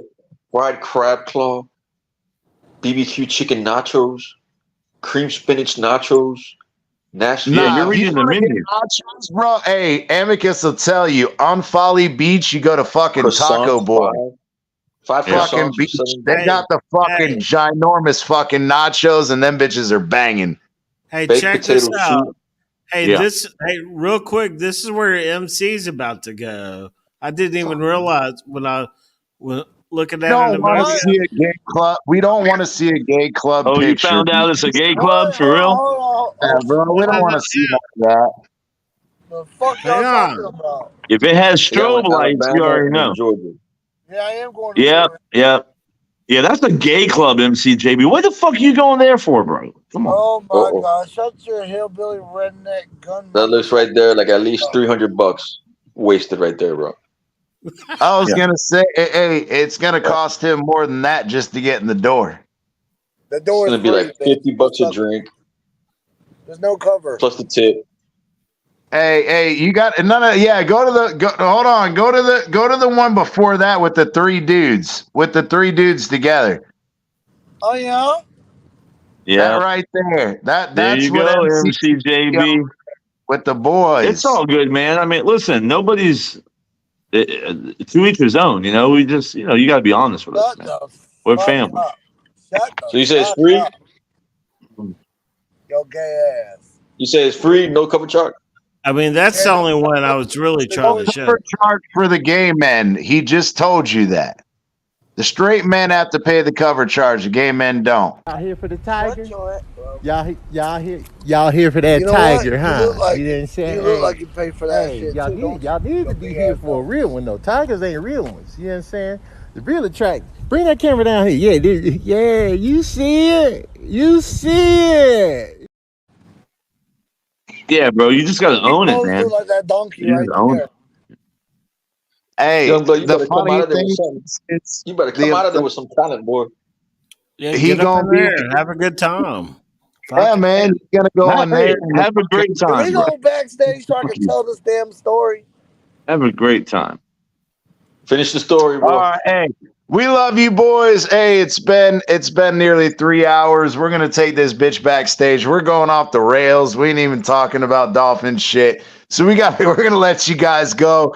Hey, we appreciate. Fuck, nobody needs to jump off. We're just gonna go backstage. Goddamn. But for those of y'all watching on Twitter, Twitch, and all that, please come over to fucking YouTube. Smash that like button. Subscribe if you haven't. Go check out Amicus. Shout out the channel. It's a secret. Oh, he's fucking keeping it on the DL, baby. Okay. Hold on. I'll shout out. It's BillSuckDick.com. Oh, shit. There you go. All right. So, hey, whenever you're ready, Amicus, we'll fucking come over and fucking smash that like and that sub, baby. No, I know you would, man. It's so far removed from this that it's not even worth mentioning. Yeah. For us, it's a principle. I'm gonna go fucking hit the like button. Let him build it up. Let him build it up. When that bitch blows up, he'll tell us about it. There you go. And then when it blows up, we're gonna be fucking dropping in on his fucking chat and being like, "Come subscribe to MDC, baby. Let's go." There you go. No, we are. We're gonna move right up in that. If it's a Bills channel, we're gonna go in there and be like, "Fuck y'all." Build that bitch up, Amicus, but don't forget about. We should be at about 1,000 subs within the next 4 months. So we're gonna be getting that other channel back, and we gonna be getting on it. Oh yeah, believe that. And when that happens, we're gonna be sending them your way, Amicus, because hey. That's what we do. We're boys. We fucking, it can be completely unrelated, but every person is different. Just because we come on here and talk sports, it could be biblical. It could be pipe smoking. There's going to be a fucking niche for it, baby. And the people here, you don't know who likes what. Exactly. You never know. That's right. Well, shout out. We know that MC likes Skate Club. We'll be back Monday night, and yeah, for sure. We appreciate it. Final thoughts, Amicus. Go ahead, brother. I don't know, man. I missed football already. Like, I just need the draft to get here. Like, let's get to the draft, because once the draft gets here, then it's like it starts feeling close. You have these stages in the off season, and just need to get to the draft, man. Let's go. MC, final thoughts, brother. Yeah, Fuck Taylor Swift. Oh shit. Hey, the Miami Dolphins content does not condone the comments of the previous Cajun who just spoke. That is MCJB. He has his own channel. You can go ahead on his channel. So go ahead. Hey, you can't come after the Swifties, bro. They'll fuck you up. I'm not trying to have that hate over here, bro. You'd already heard Travis Kelce is a woman beater. He's never done it in his life, but because he fucking bodied up Andy Reid, that he's a fucking wife beater. And don't bring that shit over here. Go fuck yourself, MC. MCJB, Dolphins music, whatever you got to do to find his channel, go ahead on his channel. We love the Swifties over here. Please go ahead, brother. Y'all. Get your bitch ass on out of here, Taylor Swift. Fuck you. Hey, I'm good. Let's rock on. All right. We'll see y'all in the next one.